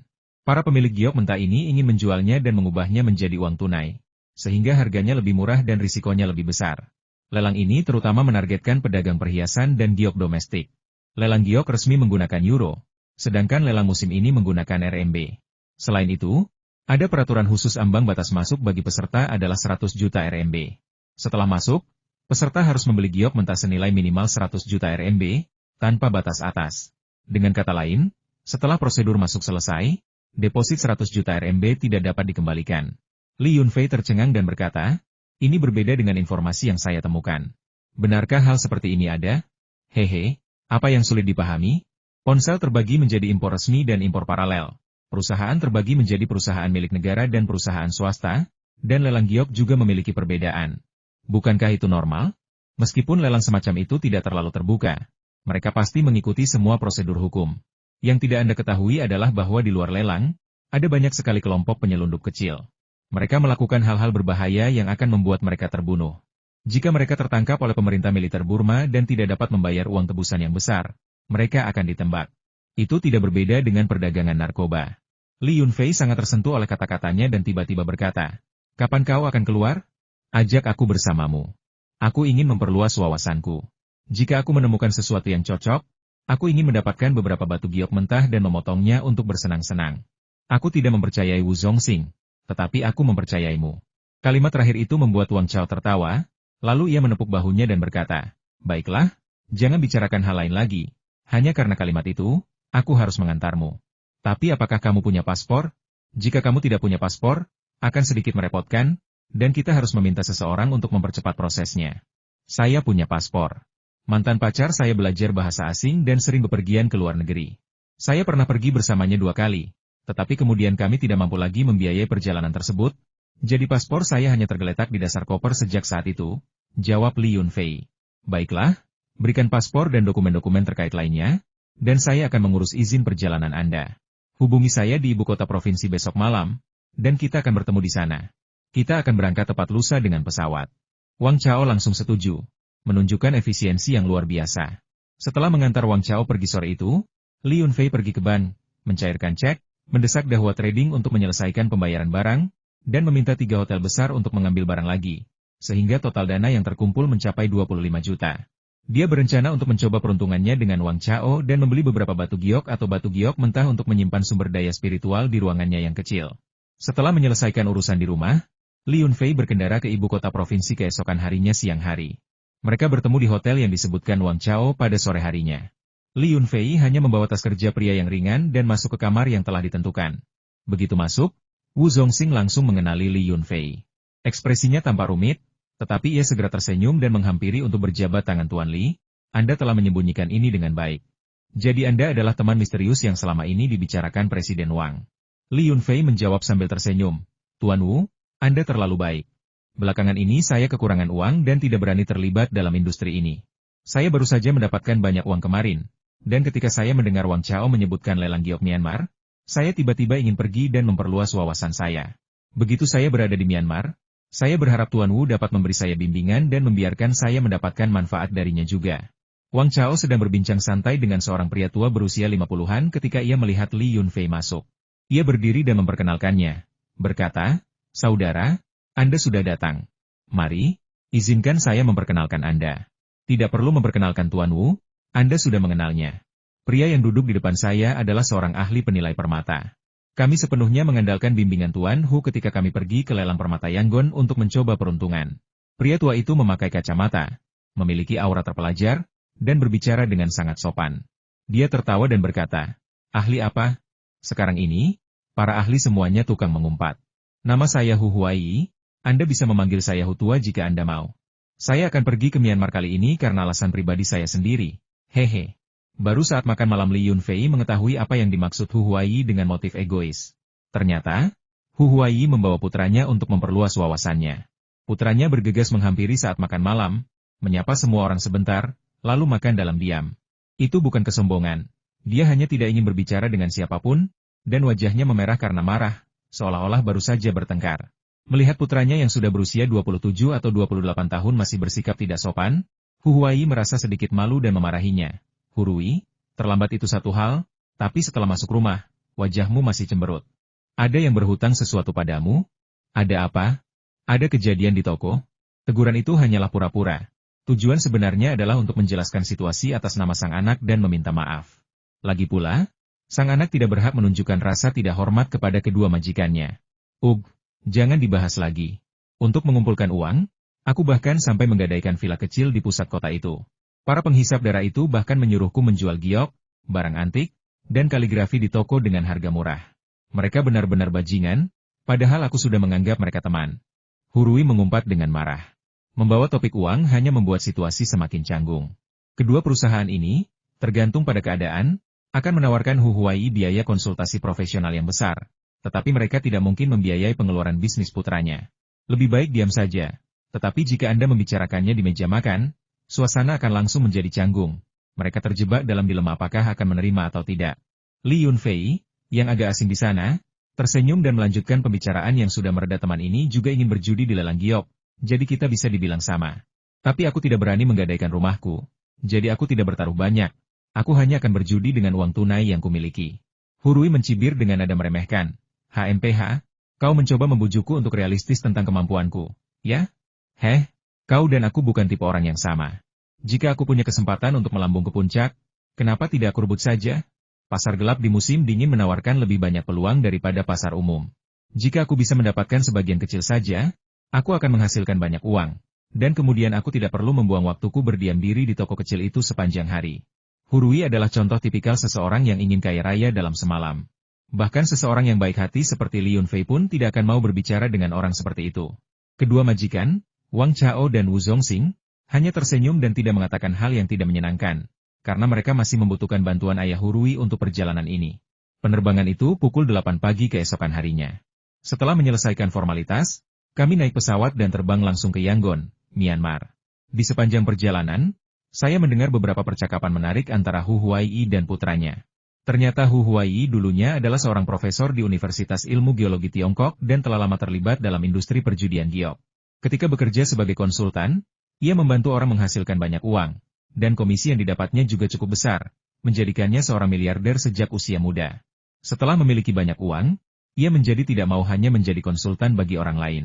Jadi, setelah mengumpulkan sejumlah kekayaan, ia berpartisipasi dalam lelang formal, tetapi selalu kalah setiap tahun. Akhirnya, karena marah, ia berhenti dari pekerjaannya sebagai guru dan membuka toko perhiasan, yang khusus menjual perhiasan dan giok. Dalam beberapa tahun terakhir, keadaan semakin memburuk. Ia kehilangan semakin banyak uang, dari aset senilai puluhan juta yuan menjadi hanya sebuah toko dan beberapa rumah. Akibatnya, Hu Huaiyi terpaksa kembali menjadi konsultan judi giok. Putra Hu Huaiyi, Hurui, merasa tidak puas dengan kenyataan dan bahkan lebih tidak puas dengan ayahnya. Percaya bahwa ketidakmampuan ayahnya adalah penyebab kemunduran keluarga, dan bahwa teman-teman lamanya tidak lagi berhubungan dengannya. Mengumpulkan 10 juta yuan tunai kali ini adalah batas kemampuannya, jadi dia menggadaikan villa kecilnya di pusat kota dengan harga murah. Bahkan sebelum memasuki industri ini, Li Yunfei sudah sangat memahami pepatah di dunia perjudian giok, satu kali potong membuatmu miskin, satu kali potong membuatmu kaya, satu kali potong membuatmu compang-camping. Dia memiliki pemahaman spiritual tentang kode curang yang menantang surga ini. Sementara keluarga Wang Chao terlalu kaya, ratusan juta uang tunai hanyalah permainan baginya. Adapun pedagang seperti Wu Zongxing, sungguh misteri bagaimana mereka mengembangkan ketabahan mental mereka. Ketika mereka tiba di Yangon, Myanmar, saat itu sudah tengah hari. Rombongan meninggalkan bandara dan makan siang di kota. Wang Chao membawa 2 asisten pria, Wu Zongxing juga membawa 2 asisten pria, dan bersama dengan Hu Huaiyi dan putranya, serta Li Yunfei, total ada 7 orang. Asisten Wu Zongxing, yang sering datang ke Myanmar untuk urusan bisnis, dengan cepat menyewa sebuah minibus dan menuju ke lokasi lelang setelah makan malam. Jaraknya sekitar 20 atau 30 km dari Yangon, dan hanya membutuhkan waktu setengah jam untuk berkendara ke sana.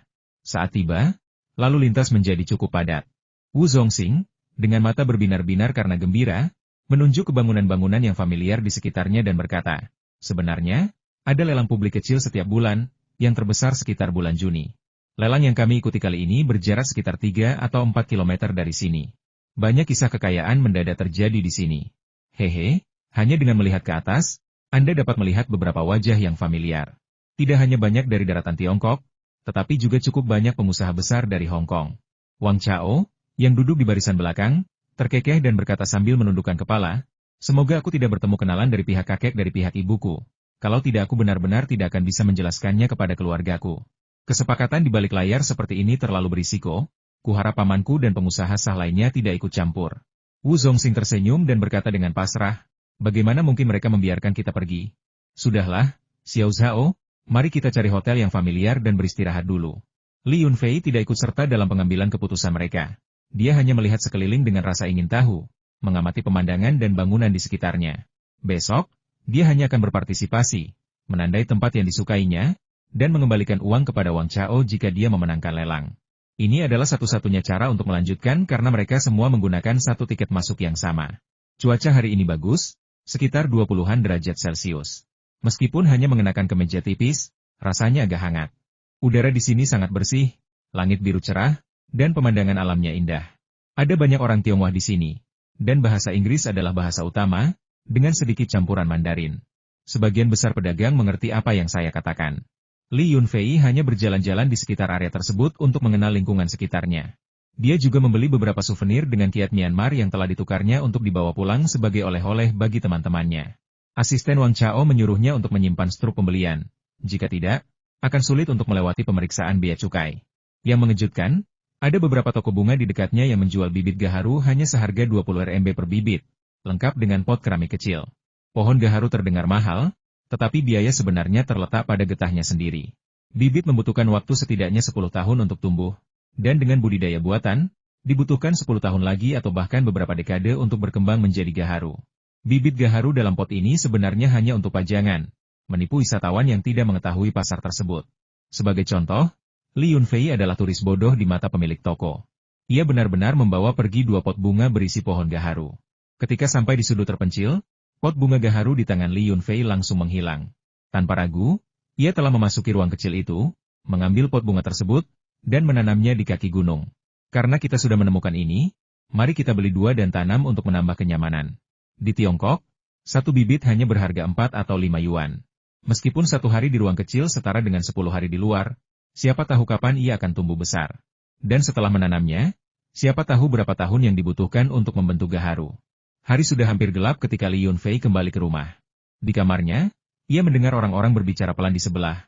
Itu adalah Wang Chao dan Wu Zongxing.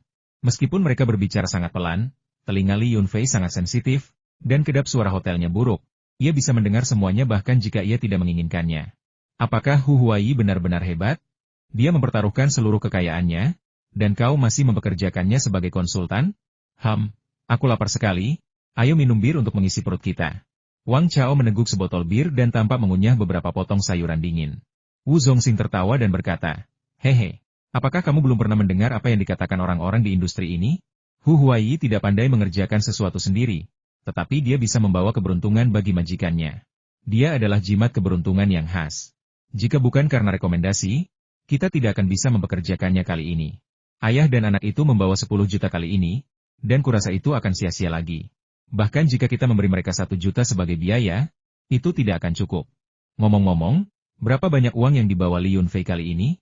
Mungkin lebih dari 20 juta, tapi kau tak perlu khawatir tentang dia. Dia temanku, dan keluarganya sangat kaya. Kalau dia kekurangan uang, aku akan meminjamkannya. Tepat saat itu, telepon berdering. Itu ayah dan anak keluarga Hu yang menelepon, mengatakan mereka sedang menunggu di bawah untuk makan malam. Li Yunfei diam-diam mengagumi kemurahan hati Wang Chao. Dia tidak menyangka Wang Chao akan begitu menghargainya dan bersedia meminjamkan uang kepadanya. Saat ini, bersedia meminjamkan uang bukan hanya soal persahabatan. Itu berarti Anda memiliki nilai yang cukup untuk membenarkan pinjaman tersebut. Keesokan paginya, ketika semua orang tiba di pintu masuk lelang umum, sudah ada orang-orang yang mengantre, menunggu untuk masuk. Wang Chao dan asisten Wu Zongxing telah menyelesaikan formalitas pada sore sebelumnya, jadi mereka hanya perlu mengantre untuk masuk hari ini. Sambil mengantre, Wu Zongxing menyapa setidaknya 20 kenalannya. Melihat sekeliling kerumunan, Ia mengenali hampir semua wajah sebagai pengusaha domestik. Tampaknya menyadari kecenderungan orang Tiongkok untuk berburu barang murah, harga bahan baku di halaman tersebut juga memberikan kesan murah dan terjangkau. Seluruh halaman sudah dipenuhi dengan potongan-potongan giok mentah, dengan berbagai ukuran. Beberapa papan hanya mencantumkan satu batu, sementara yang lain menampilkan lebih dari selusin batu yang lebih kecil.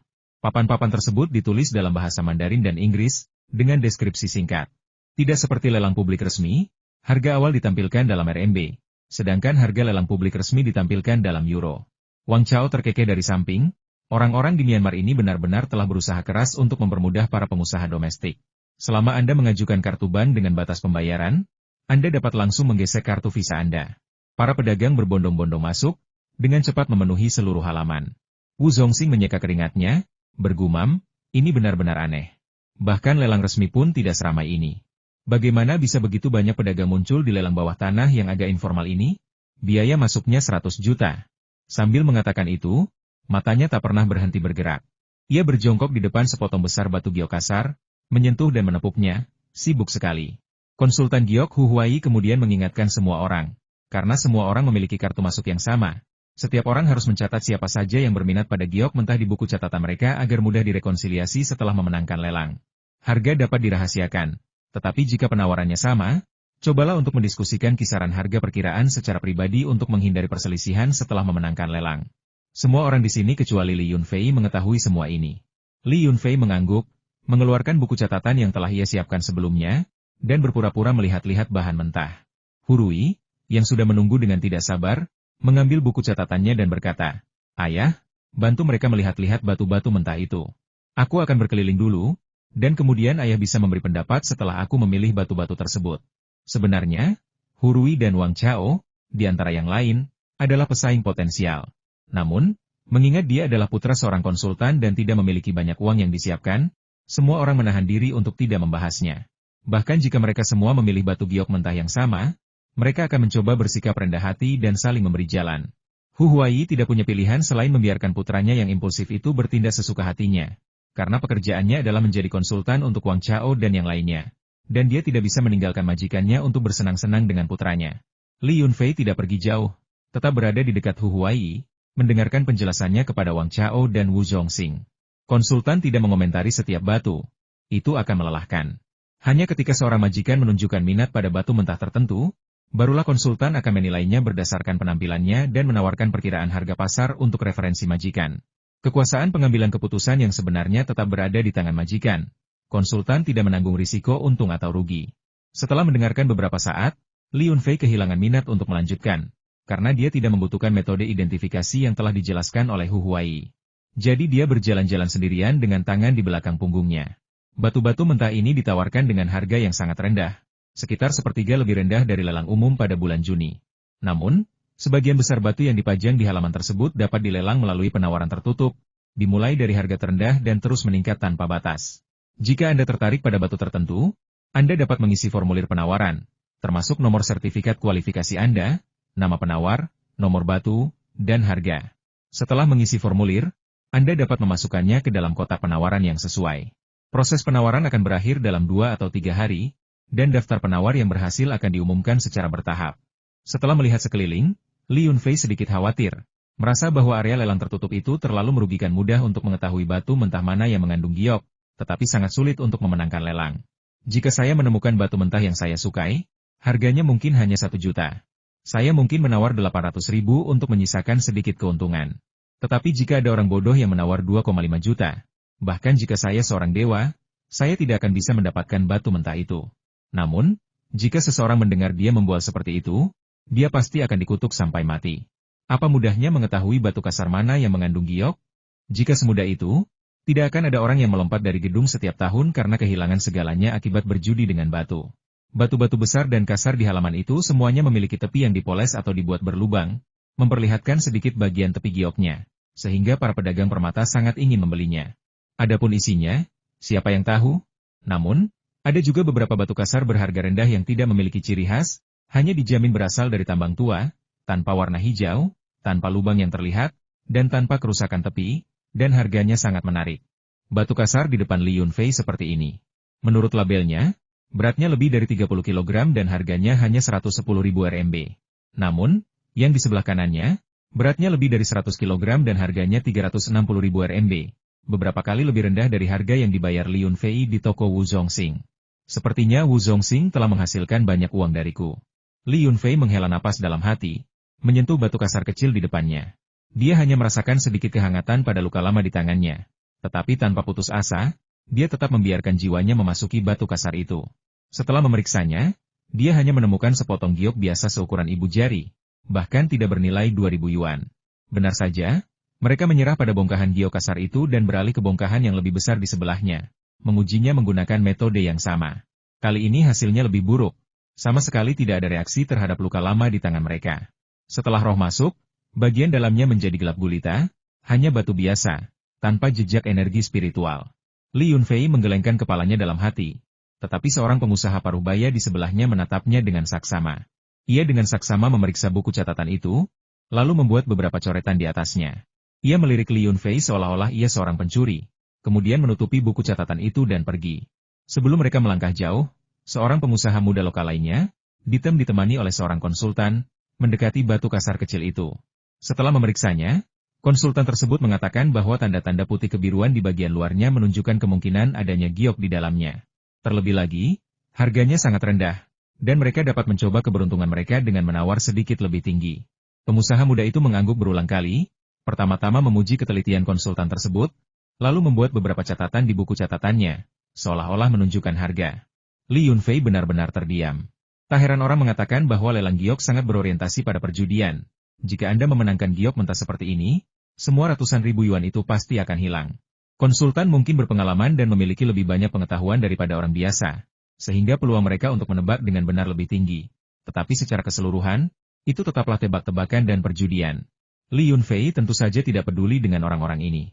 Dia hanya menjelajahi area harga rendah ini. Menjelang makan siang, dia hanya melihat beberapa ratus batu dan mencatat angka 7. Kemudian, dia akan menambahkan 1 atau 2 kali harga tersebut ke harga dasar. Jika dia memenangkan lelang, dia akan menghasilkan banyak uang. Jika dia tidak menang, tidak masalah. Lagi pula masih banyak peluang, dan akan selalu ada batu kasar bagus yang dilewatkan orang lain. Saat ini, harga-harga hanya tercantum dalam buku catatan. Agar efektif, kita perlu mengisi formulir penawaran resmi di lobi. Tapi jangan khawatir, periode penawaran tertutup berlangsung selama 3 hari. Anda dapat mengajukan penawaran kapan saja selama 3 hari kerja pertama. 2 hari terakhir akan menjadi penawaran terbuka, yaitu lelang publik di mana penawaran diajukan di tempat dan penawar tertinggi akan menang. Wang Chao, ditemani asistennya, berlari sambil tersenyum dan berseru, "Saudara, bagaimana penilaiannya? Jika Anda ragu atau tidak yakin, Anda bisa ikut saya dan mendengarkan bimbingan Profesor Hu. Jika kita menemukan batu kasar kecil yang kita yakini kualitasnya, saya akan memberikannya kepada Anda." "Haha, Kakak Chao, kau terlalu baik. Aku sudah sangat berterima kasih padamu. Bagaimana mungkin aku merepotkanmu lagi? Aku sudah melihat cukup banyak batu mentah di daerah dengan harga lebih rendah dan hanya mencatat beberapa. Lagi pula, masih ada banyak waktu, jadi aku tidak terburu-buru," jawab Li Yunfei sambil tersenyum. Tetapi diam-diam ia memutuskan bahwa ia pasti akan membantu Wang Chao memilih beberapa batu giok mentah berkualitas tinggi sebelum lelang tertutup berakhir. "Ayo, aku akan mengajak semua orang makan di luar. Kita akan melanjutkan memilih setelah itu." Wang Chao dan Li Yunfei merangkul bahu satu sama lain, siap untuk pergi makan malam. Tiba-tiba, Wang Chao melihat seorang wanita dewasa berpakaian modis dengan seorang asisten berjalan lewat. Dia sangat ketakutan sehingga dia segera bersembunyi di belakang Li Yunfei, menutupi wajahnya dan berkata, "Oh tidak, aku bertemu sepupuku. Jika dia melihatku, dia pasti akan memberitahu pamanku, kakekku, dan kemudian semua kerabat dan teman kita akan tahu." Li Yunfei, dengan mata tajam dan telinga pekanya, memperhatikan bahwa wanita cantik dan asistennya berbicara dalam bahasa Kanton. Ia segera tertawa dan berkata, "Sepupumu berasal dari Guangdong? Bertemu kerabat di luar negeri? Setidaknya kamu harus menyapa, kan? Ekspresi macam apa itu? Kau dari Hong Kong? Oke. Aku lebih memilih bersembunyi daripada pergi ke sana. Kau pasti sudah gila sampai-sampai pergi menyapa." Melihat wanita cantik yang dewasa itu dan asistennya menuju ke area wall lain, dia menyelinap keluar dari kompleks seperti pencuri, di bawah perlindungan Li Yunfei. Wu Zongxing dan ayah serta anak dari keluarga Hu sudah menunggu di gerbang. Ketika mereka melihat Li Yunfei dan Wang Chao keluar, mereka memberitahu bahwa mereka akan merekomendasikan sebuah restoran yang enak dan harganya terjangkau, dan letaknya dekat. Sesampainya di lokasi, semua ruang pribadi sudah penuh, jadi mereka tidak punya pilihan selain mencari meja besar di dekat sudut. Kelompok itu memesan makanan dan menunggu. Kemudian, wanita cantik yang berusaha dihindari Wang Chao, ditemani asistennya, langsung berjalan ke meja kosong di sebelah mereka. Bahkan sebelum duduk, dia melihat Wang Chao dan matanya membelalak kaget. "Chao Zai, ada apa kau kemari?" Suara wanita cantik itu terdengar agak terkejut. Dia berbicara bahasa Mandarin dengan sedikit aksen Kanton di akhir kalimat. "Haha, sepupu, kebetulan sekali. Aku tidak menyangka akan bertemu denganmu di sini. Akhir-akhir ini aku sedang senggang. Jadi aku dan temanku datang ke sini untuk memperluas wawasan. Masih ada beberapa kursi kosong, mau duduk bersama kami?" Wang Chao tertawa, mencoba mengalihkan pembicaraan. "Kau sudah datang ke sini bersama kakekmu untuk melihat giok sejak remaja. Kau bosan dan tak bisa dibujuk untuk pergi. Kau masih ingin memperluas wawasanmu? Jadi kau datang bersama guru." Wanita cantik yang dewasa itu melirik Wu Zongxing dan berkata dengan acuh tak acuh. Wu Zongxing berdiri dan menyapanya dengan hormat. "Salam, Nona. Bagaimana kabar Tuan Tuakin akhir-akhir ini? Kesehatan kakek saya belakangan ini baik. Terima kasih atas bantuan Anda, Tuan Wu. Kalian makan dulu, saya dan asisten saya sedang mengorganisir data. Chazai, di hotel mana kau menginap? Nanti aku telepon." Melihat semua makanan di meja mereka telah disajikan, wanita dewasa itu melambaikan buku catatan di tangannya. Tampak sangat sibuk. Melihat wanita itu tidak kunjung datang, Wang Chao menghela napas lega, dan Wu Zongxing pun tampak lega. Melihat ekspresi bingung Li Yunfei, Wang Chao menjelaskan dengan suara rendah, "Sepupuku Qin Mingyue telah belajar judi giok dari banyak guru sejak kecil. Dia sangat terampil dalam mengidentifikasi batu. Saat kau bersamanya, dia bisa dengan mudah membuat kita patah semangat hanya dengan beberapa kata. Berbicara di belakang orang lain bukanlah kebiasaan yang baik." Qin Mingyue, yang sedang melihat dokumen-dokumen itu, tiba-tiba mendongak dan menatap tajam Wang Chao, dan Li Yunfei juga terjebak di tengah-tengahnya. Sebenarnya, Qin Mingyue sangat cantik. Ia memiliki kulit putih, wajah oval, serta alis dan mata yang indah.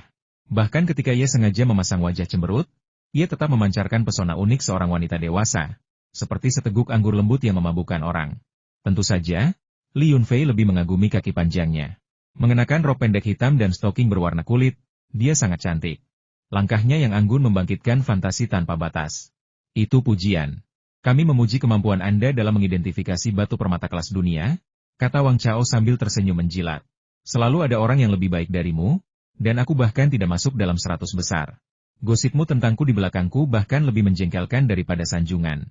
Namun, jika dibandingkan dengan kalian orang awam, aku jelas 100 kali lebih baik dari kalian," kata Qin Mingyue, masih dengan nada tidak puas. Ya, kami semua masih pemula," kata Wang Chao dengan nada menjilat, lalu cepat-cepat menutup mulutnya dan makan dalam diam. Wu Zongxing, meskipun disebut pemula, tidak marah, hanya wajahnya sedikit memerah. Setelah kembali ke kompleks lelang umum usai makan malam, Wang Chao menjelaskan kepada Li Yunfei bahwa Wu Zongxing pernah menjadi pemilik toko di toko keluarga Qin, tetapi ia merasa malu dan mengundurkan diri karena kehilangan 2 buah giok mentah senilai lebih dari 100 juta yuan atas nama keluarga Qin. Li Yunfei tidak bisa mengendalikan hal-hal ini. Berjudi dengan batu permata memiliki tingkat keberhasilan yang sangat rendah, dan wajar jika terjadi kesalahan. Dia menghabiskan 2 hari meneliti puluhan ribu batu kasar dan hanya menemukan sedikit lebih dari 100 yang disukainya. Di antara 100 batu itu, hanya sebagian besar yang mengandung giok berkualitas tinggi, yang hanya mencapai 1%. Tanpa kecurangan, tingkat keberhasilannya akan sangat rendah. Pada pagi hari ketiga lelang publik, Li Yunfei akhirnya mengisi formulir penawaran resmi. Kisaran harga penawarannya sebagian besar sekitar 200.000.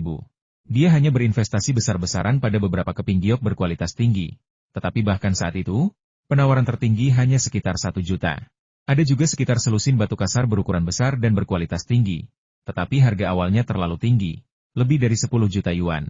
Bahkan dengan semua dana yang dibawanya, dia tidak yakin bisa membeli hanya 1. Jadi, dia berencana memberitahu Wang Chao jumlah batu tersebut, berharap Wang Chao akan mengajukan beberapa penawaran apapun yang terjadi. Wang Chao tetap tenang dan mengatakan dia akan secara resmi mengisi formulir penawaran di sore hari. Li Yunfei menunjuk ke sebuah batu kasar horizontal setinggi setengah badan seseorang di depannya dan berkata, "Saudara, yang ini kondisinya bagus. Lihat sudut di bagian bawah itu, sudah ada giok di dalamnya. Pasti ada giok yang lebih besar lagi di dalamnya. Anda tidak akan salah jika menawar yang ini." Wang Chao ragu sejenak, sebelum ia sempat berbicara, sepupunya Qin Mingyue muncul entah dari mana. Mencemooh, orang-orang di pojok jalan itu seperti belatung di kubangan. "Kau bahkan belum pernah mendengar aturan judi batu yang terkenal itu? Apa yang kau lakukan di sini berjudi batu? Cepat pulang, mungkin kau setidaknya bisa menabung sebagian uang peti matimu." Chao, kalau berteman, bukankah seharusnya berteman dengan orang yang berintegritas? Aku tidak akan mengatakan apapun tentang Tuan Wu, dia hanya kurang beruntung. Tetapi pemuda ini tampaknya tidak tahu apa-apa, namun ia secara acak menyarankanmu untuk memesan dan menawar. Niatnya sangat tercela. Li Yunfei memutar matanya, mengerutkan bibir, dan tidak berdebat dengannya. Ia berpikir dalam hati bahwa wanita ini pasti mengalami menstruasi tidak teratur. Jika tidak, bagaimana mungkin ia terlihat begitu lembut tetapi berbicara begitu kejam? Ia belum pernah mendengar tentang aturan perjudian giok, tetapi sensasi panas dari luka lamanya dan eksplorasi mendalam tubuh spiritualnya tidak akan pernah mengkhianatinya. Ada sepotong besar giok berkualitas tinggi di dalam batu ini. Ia tidak dapat merasakan warna spesifiknya, tetapi energi spiritualnya sangat kuat dan murni. Tidak mungkin salah. Sepupu, jangan terlalu jauh. Temanku sedang berbicara denganku, kenapa kau begitu menyakitkan? Awalnya aku tidak terlalu tertarik dengan barang ini, tapi sekarang aku sudah memutuskan. Aku akan menawarnya, dan aku akan membayar harga tinggi. Wajah Wang Chao memerah, tampak benar-benar marah. Dia mengeluarkan buku catatannya, buru-buru mencatat nomor batu kasar itu, lalu menulis angka kecil, 30 juta, setelahnya. Penampilan batu kasar itu tidak terlalu bagus, dan hanya sedikit orang yang menunjukkan minat. Jika Wang Chao menawar 3 kali lebih tinggi dari harga minimum, peluangnya untuk memenangkan lelang sangat tinggi. Jangan tidak tahu berterima kasih. Kau menghujani aku dengan uang seperti itu. Kau orang macam apa? Aku akan bicara baik-baik dengan bibiku tentang ini nanti. Beberapa orang bahkan tidak peduli lagi dengan puluhan juta. Jangan lupa, ketika seseorang gagal dalam usaha bisnis pertamanya, dia menangis dan memohon padaku untuk meminjamkan 8 juta. Qin Mingyue berkata dengan ekspresi sinis, kata-katanya penuh dengan sarkasme dan ironi. HMPH, itu terjadi ratusan tahun yang lalu, kenapa diungkit lagi? Itu membosankan sekali. Ayo, kita lihat area lelang terbuka. Kudengar mereka akan memulai pralelang sore ini, di mana kita bisa menawar beberapa batu mentah yang ditentukan oleh panitia, asalkan kita setuju untuk memotongnya di tempat. Mari kita tawar beberapa potong giok hijau kekaisaran untuk membuat wanita jahat itu marah.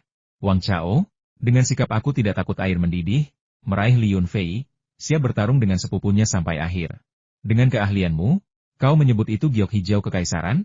Kau bahkan tidak bisa mendapatkan giok kelas B. Lagi pula, aku sudah mengajukan penawaran, dan aku tidak ada kegiatan sepanjang sore ini, jadi aku hanya akan mengamati kalian dan melihat giok jenis apa yang bisa kalian dapatkan. Qin Mingyue tampak marah karena Wang Chao tidak menghormatinya. Jadi dia mengikuti mereka seperti ekor kecil, ingin melihat mereka mempermalukan diri sendiri. Li Yunfei melirik Qin Mingbai dengan tidak sabar, memutuskan untuk memberinya pelajaran dan menampar wajahnya dengan prestasinya. Setelah giok berkualitas tinggi itu dipotong, mari kita lihat bagaimana dia akan berani mengejek kita nanti. Sekarang sudah waktu makan siang, dan banyak orang belum kembali dari makan mereka. Hanya ada beberapa lusin pedagang yang memeriksa batu giok mentah, tetapi dilihat dari ekspresi mereka, mereka semua tampak cukup bersemangat. Li Yunfei melihat-lihat dan mendapati bahwa harganya sangat rendah. Kebanyakan berupa batu kasar dengan jendela terbuka, yang dianggap sebagai perjudian. Area yang terbuka semuanya memiliki pola hijau atau berkabut, yang terlihat sangat menggiurkan. Li Yunfei, yang ingin memprovokasi Qin Mingyue, dengan tekun mencari batu giok mentah yang bagus. 100 keping batu giok mentah ini tampaknya telah dipilih dengan cermat oleh para ahli, dan yang mengejutkan, ada 6 atau 7 keping yang layak, tidak ada yang berukuran besar, beratnya hanya 30 atau 40 kilogram.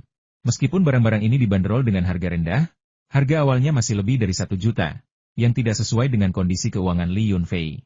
Di sudut terluar area ini, terdapat sebuah batu hitam yang tidak mencolok, bernomor 4, dengan tanda yang menunjukkan beratnya 32 kilogram, dan harga awalnya hanya 90.000 yuan.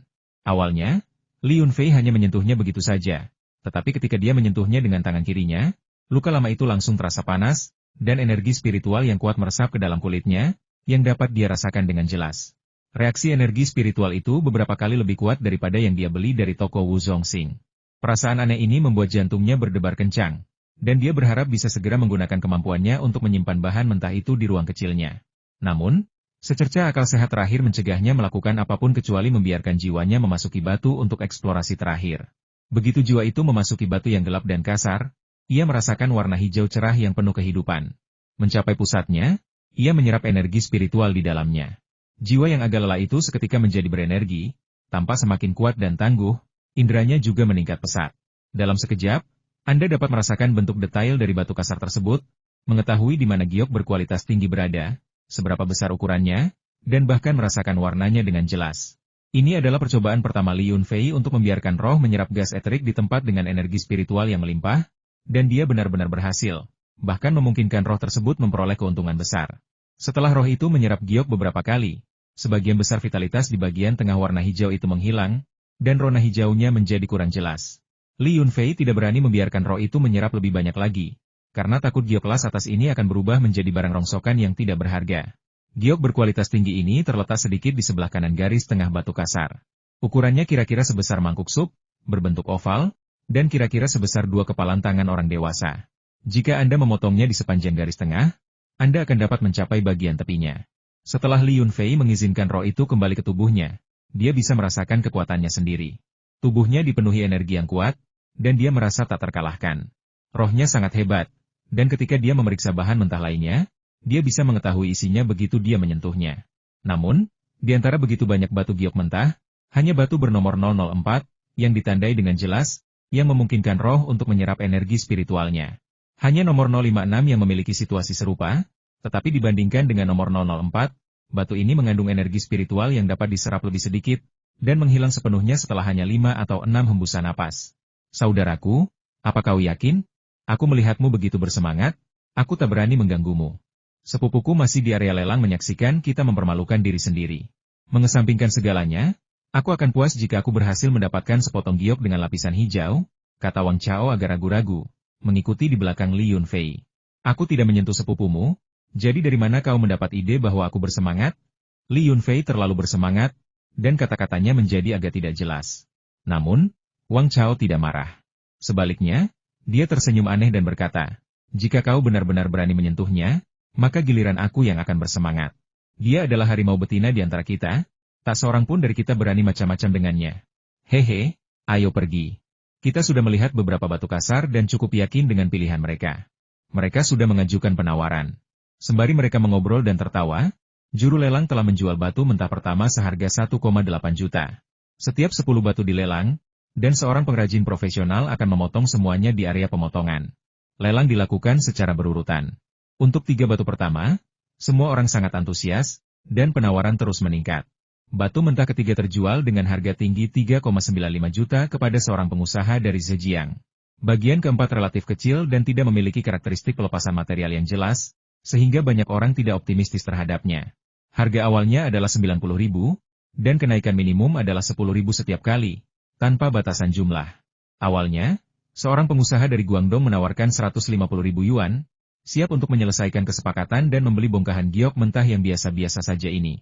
Li Yunfei sangat tertarik dengan batu giok mentah ini, jadi dia menaikkan tawarannya sekali lagi, menambahkan 10.000 yuan ke harga penawaran, sehingga menjadi 160.000 yuan. Namun, Qin Mingyue di sebelahnya mengejeknya, mengatakan bahwa dia tidak tahu cara menaikkan harga. Jika dia benar-benar menginginkan batu giok mentah ini, dia harus menaikkan harga secara signifikan sehingga tidak ada yang berani menandinginya. Jika dia menaikkan harga 10.000 yuan sekaligus, itu hanya akan menyebabkan perang penawaran, dan bahkan jika dia berhasil, dia akan berakhir membelinya dengan harga tinggi, yang akan menjadi kerugian. Li Yunfei mengabaikan ejekannya dan berpura-pura tidak mendengarnya.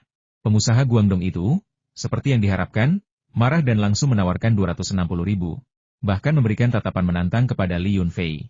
270.000. Li Yunfei dengan tenang mengangkat dayungnya lagi. Kali ini, Wang Chao juga merasa cemas, menggaruk kepalanya dan berkata, hei, kau yakin bisa menangani ini? Kalau kau suka, kita tambah 500.000 dan menakut-nakuti orang Chazozo itu sampai mati. Aku pernah melihat si gendut itu sebelumnya, dia kenal Wu Zhongxing. Sialan, dia melihatku dan masih berani menaikkan harga. Saat Wang Chao berbicara, dia menatap tajam pengusaha itu, memperlihatkan giginya dan membuat gerakan mengancam. Pedagang itu mendengus dingin, menggertakkan giginya, dan berteriak sekuat tenaga. 400.000. Jelas, dia tidak memberi Wang Chao kesempatan sedikit pun. Meskipun mereka pernah bertemu dan mengobrol sebelumnya, dan bahkan mencoba membangun hubungan, dia tidak menunjukkan niat untuk mengalah dalam lelang tersebut. Li Yunfei tersenyum misterius, ekspresinya tenang, dan mengangkat dayungnya lagi untuk menawar 41.000. Mendengar itu, banyak pengusaha tertawa, mengira kedua pria itu sedang berselisih dan merajuk. Juru lelang, dengan serius namun antusias, mengumumkan tuan dengan nomor kartu masuk 298 telah menawar 410.000. Apakah ada harga yang lebih tinggi? Batu mentah ini mungkin tidak tampak mengesankan, tetapi berasal dari tambang tua asli, otentik, dan telah dinilai oleh para ahli kami. Setelah dipotong, mungkin keajaiban yang luar biasa akan terjadi. 410.000 dua kali. Jika tidak ada harga yang lebih tinggi, batu mentah ini akan menjadi milik Tuan 7.798. Tak satu pun dari para pedagang yang hadir mengangkat papan penawaran mereka. Mereka hanya tersenyum dan memperhatikan pedagang Guangdong itu. Pedagang itu menatap Li Yunfei dengan marah, merasa tidak perlu merendahkan dirinya ke level orang yang gegabah ini. Sepotong kecil giok kasar yang seharusnya bisa dibeli dengan harga sedikit di atas 100.000 justru melambungkan harganya hingga lebih dari 400.000. Jika dia mengajukan penawaran lagi dan pihak lain tidak menerimanya, bukankah dia akan mengalami kerugian besar? Pedagang itu menoleh ke belakang melihat Li Yunfei dan menyadari senyumnya terlalu aneh dan ekspresinya terlalu tenang. Ia merasakan hawa dingin di hatinya dan merasa bahwa papan nama di tangannya seberat 1.000 pon dan ia tidak mampu mengangkatnya sekeras apapun ia mencoba. 41.000 untuk ketiga kalinya. Dengan cepat, juru lelang memukul palu, menyegel kesepakatan. Batu kasar bernomor 4 sekarang menjadi milik Tuan 298. Semua orang tertawa riang, kecuali pengusaha dari Guangdong, yang wajahnya memerah karena marah. Ia merasa menyesal, berpikir bahwa seharusnya ia merebut batu kasar itu demi menjaga harga dirinya. Wang Chao juga tampak agak khawatir dan berkata, "Saudaraku, metode penawaran ini tidak akan berhasil. Seharusnya aku memanggil Lao Wu. Dengan koneksinya, orang Chazozo itu tidak akan menekan sekeras ini." Batu yang awalnya bernilai lebih dari 100.000 yuan berhasil ditawar hingga lebih dari 400.000 yuan olehmu. Bukankah aku sudah menawarnya? Hehe, karena penawarannya berhasil, masalah apa lagi yang ada? Li Yunfei tidak menganggapnya serius. Dia mengambil dokumen-dokumen terkait dan bersiap untuk pergi ke belakang panggung untuk menggesek kartunya dan memesan batu itu untuk dipotong nanti. Setelah berada di belakang panggung, staf akan membantu Anda menandatangani berbagai perjanjian, menggesek kartu Anda, dan meninggalkan sidik jari Anda dengan demikian menyelesaikan semua formalitas. Terlepas dari apakah Anda menemukan giok di dalamnya atau tidak, penyelenggara akan mengirimkannya ke Tiongkok secara gratis berdasarkan dokumen-dokumen ini. Ketika Li Yunfei keluar, 10 batu mentah teratas sudah habis terjual. Namun, Qin Mingyue mencibir dan berkata, "Ini hanya batu biasa. Harga terendahnya hanya 180.000. Saya juga menawar satu seharga 220.000. Kita bisa membandingkan harga saat batu-batu itu dipotong nanti. Hehe, bahkan jika kita berdua gagal, saya masih akan rugi lebih sedikit." Li Yunfei mengabaikannya, menarik Wang Chao, dan langsung pergi ke area pemotongan batu untuk menunggu. 10 mesin pemotong batu dipasang di tengah area agar semua orang dapat menonton. Di halaman lelang, begitu orang-orang mendengar bahwa seseorang sedang memotong batu, mereka segera berkumpul, ingin sekali melihat seperti apa keseruannya. Karena keterbatasan waktu, 10 batu kasar itu diletakkan di mesin pemotong batu hampir bersamaan. Ukurannya bervariasi. Pengrajin batu bertanya kepada pemilik batu kasar tersebut bagaimana cara memotongnya. Jika pemilik tidak ingin menandai garis sendiri, mereka dapat menggunakan pengalaman mereka untuk membantunya menandai garis potong. Saat itu, Wu Zongxing muncul bersama asistennya.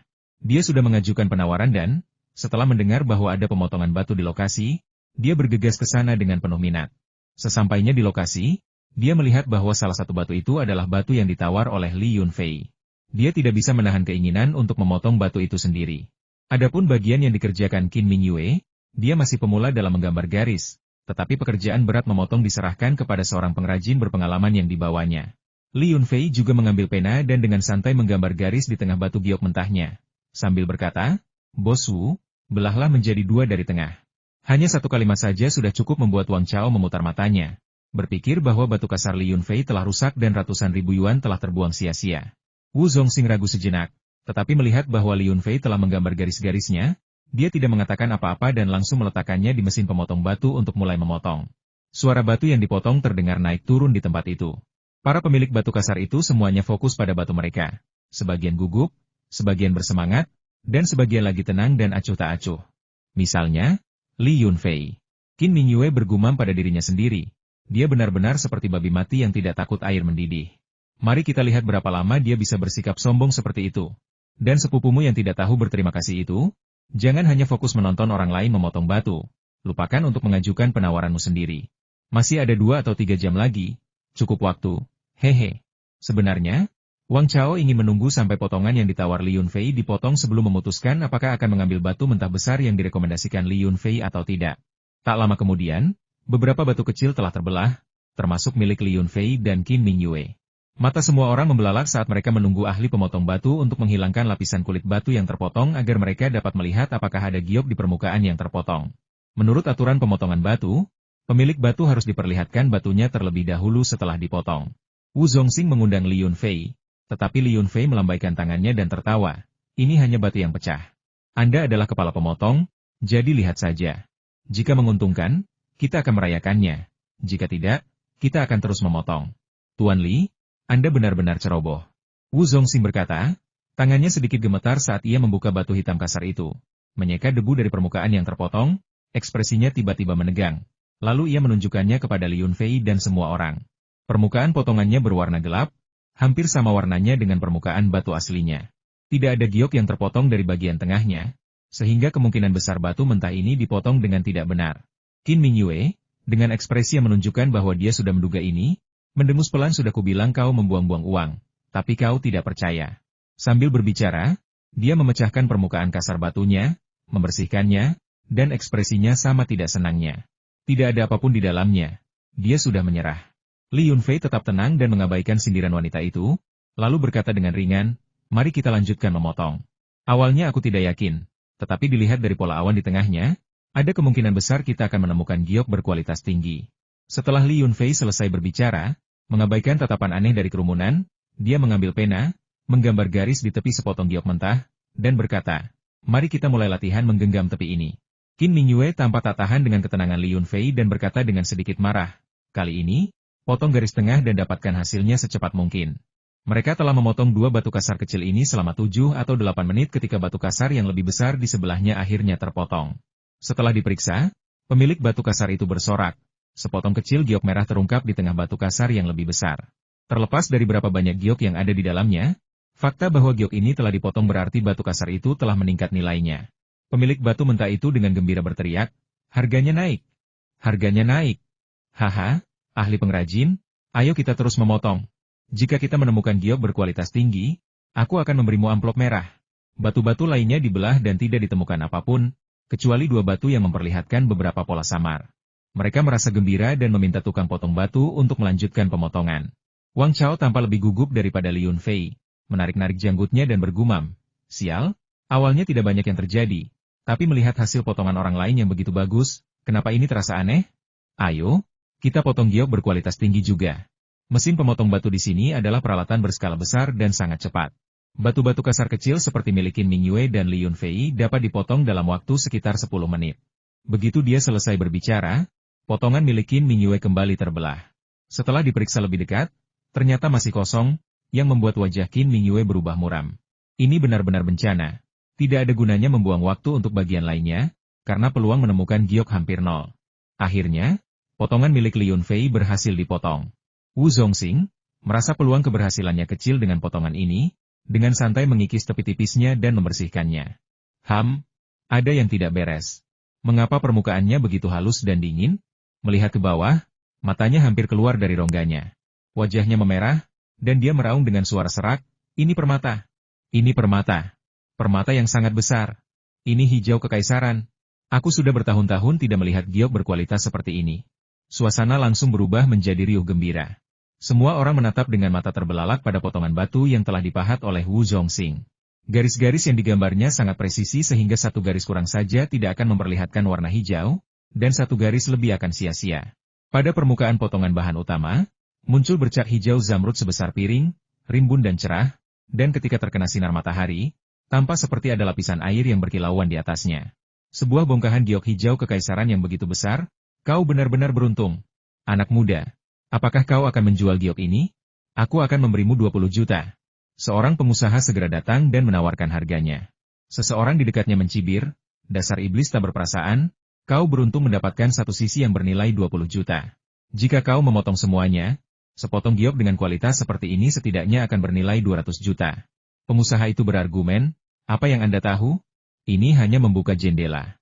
Jika kita menutup semuanya, ada kemungkinan besar jendela itu akan runtuh. Dalam hal itu, nilainya bahkan tidak akan mencapai 2 juta, apalagi 20 juta. Omong kosongmu hanya membodohi pemula. Dilihat dari potongan ini, jelas bukan kecil. Saya tawarkan 30 juta, dan bisa langsung dicairkan. Anak muda, apakah kamu tertarik untuk mentransfernya? Li Yunfei sama sekali mengabaikannya dan tidak memanfaatkan kesempatan untuk menyerang Qin Mingyue, yang wajahnya memerah. Sebaliknya, Dia menggambar garis lain dan berkata kepada Wu Zongxing, "Mari kita lanjutkan memotong dan menggosok sisi lainnya untuk melihat di mana batas batu giok ini berada." Ketika Wu Zongxing melihat Li Yunfei dengan santai menggambar garis setebal 5 atau 6 cm, dia langsung merasa gugup dan berkata, "Apakah kamu menggambar terlalu banyak?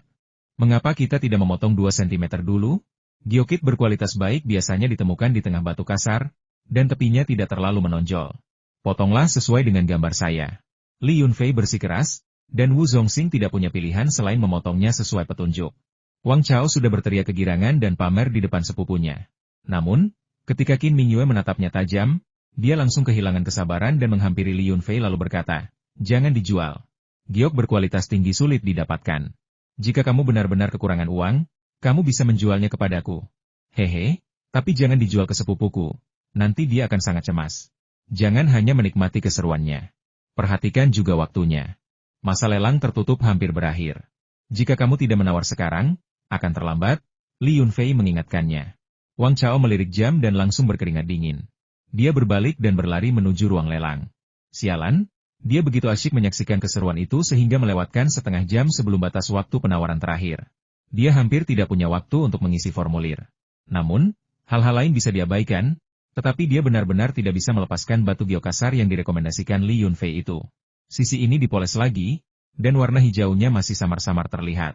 Tiba-tiba, tak seorang pun berani memperlakukan Li Yunfei sebagai pemula, terutama Qin Mingyue, yang sebelumnya mengejeknya. Wajahnya memerah, dan sedikit keterkejutan terpancar di matanya. Karena garis di sisi ini digambar dengan sangat presisi. Hanya berjarak sehelai rambut dari merusak giok, tetapi juga terlalu pendek untuk memperlihatkan warna hijaunya. Keterkejutan itu belum reda ketika pedagang yang baru saja memotong giok merah itu berteriak putus asa, mengatakan bahwa dia telah merusaknya dan menyesal telah memotongnya. Batu kasarnya hanya memiliki satu bagian giok yang seperti cermin. Potongan kedua telah mengungkapkan kandungan giok di seluruh batu tersebut. Potongan pertama, yang dapat dianggap sebagai batu setengah kasar dan bernilai lebih dari 30 juta, sekarang bernilai kurang dari 300.000 gioknya terlalu tipis. Batu giok milik Li Yunfei telah dipotong di 3 sisi. Hanya sisi terakhir yang tersisa untuk menentukan ukuran giok tersebut. Beberapa orang menyarankan agar ia memotongnya, dengan mengatakan bahwa dengan kualitas hijau kekaisaran yang begitu tinggi, giok itu bisa laku dengan harga fantastis. Yang lain menyarankan untuk tidak memotongnya, dengan mengatakan bahwa itu akan menambah misteri, karena ukuran pastinya tidak akan diketahui, sehingga memungkinkan penilaian yang lebih tinggi ketika dijual kepada orang lain. Li Yunfei sudah tahu seberapa besar giok itu. Memotongnya memiliki dua tujuan: pertama, untuk membungkam Qin Mingyue dan menghentikannya mengejek orang lain, dan kedua, untuk memberi Wang Chao kepercayaan diri, membuatnya menghargai giok yang telah ia rekomendasikan secara tidak langsung. Itu adalah cara untuk membalas budi. Namun, semua itu tidak penting baginya, justru hal itu membangkitkan suasana di seluruh halaman lelang. Kerumunan orang memadati tempat itu. Semuanya ingin ikut merasakan keberuntungan setelah mendengar bahwa sepotong giok hijau kekaisaran senilai lebih dari 100 juta yuan telah berhasil dilelang. Li Yunfei tidak mengetahui harga pasar batu giok, tetapi ketika seseorang menawarinya 120 juta RMB, dia terkejut.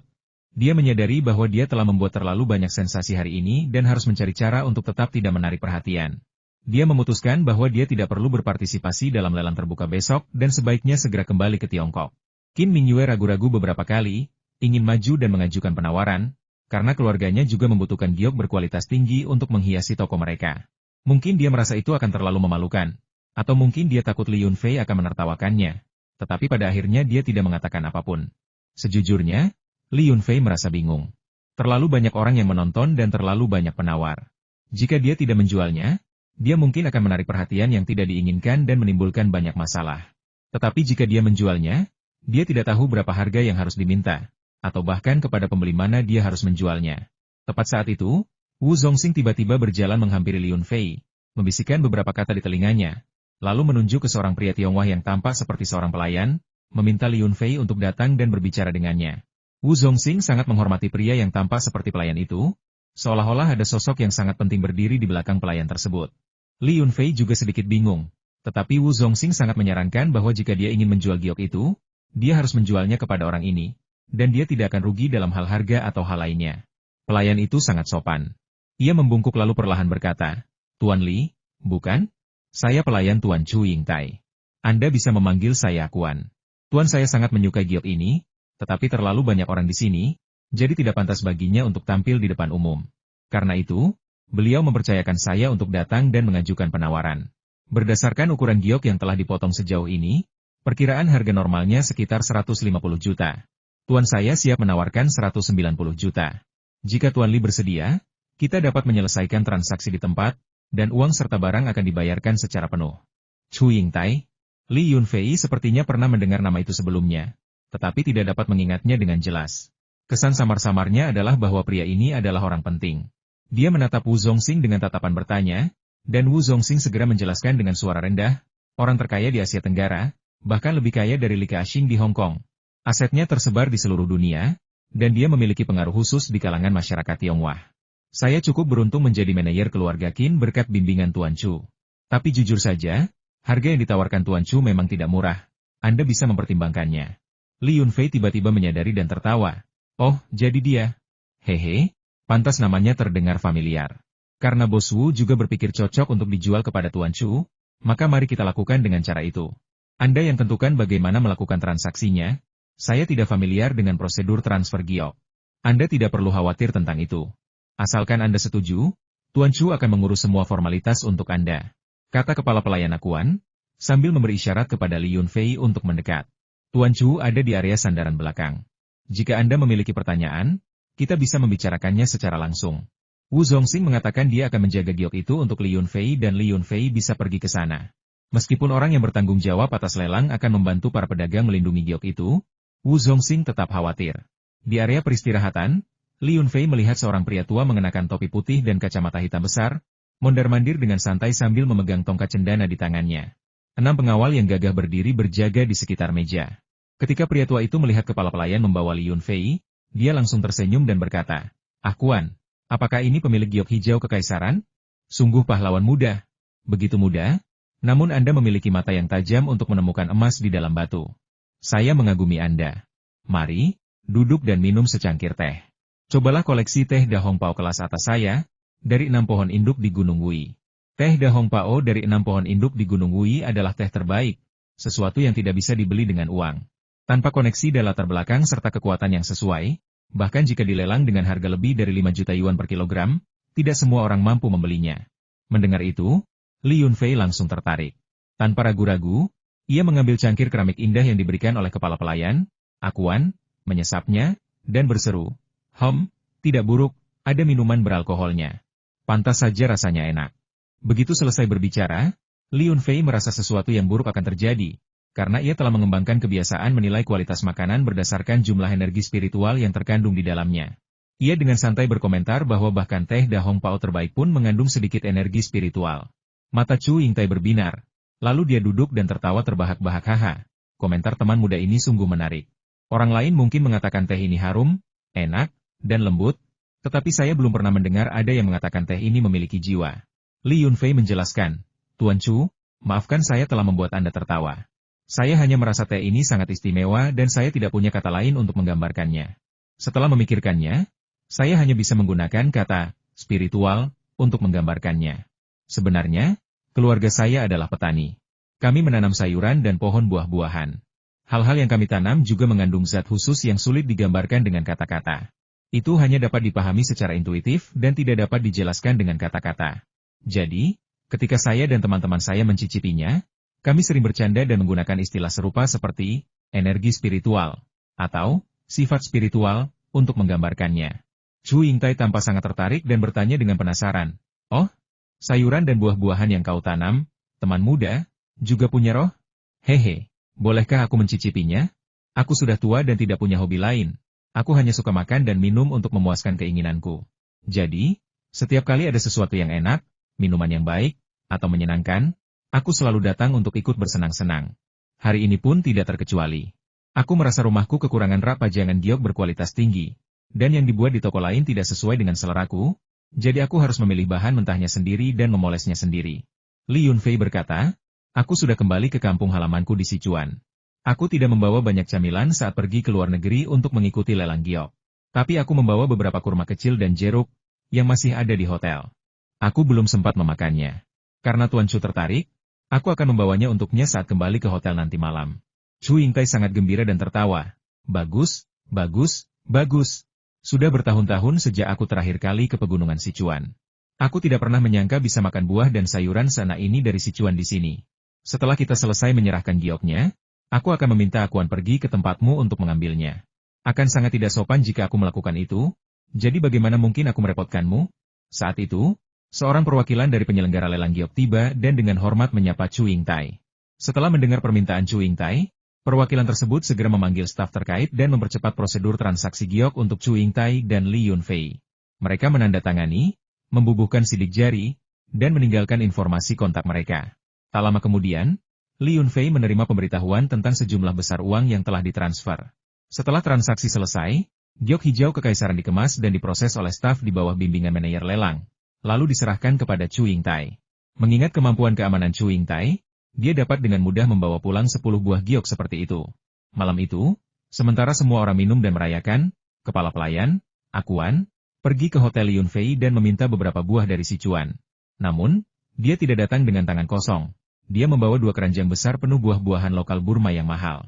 Li Yunfei, di sisi lain, hanya mengisi kantong plastik kecil dengan sekitar setengah kantong buah 30 atau 40 buah jujubeliar dari penyimpanan ruang angkasanya, dan 6 buah jeruk mandarin dari penyimpanan ruang angkasanya.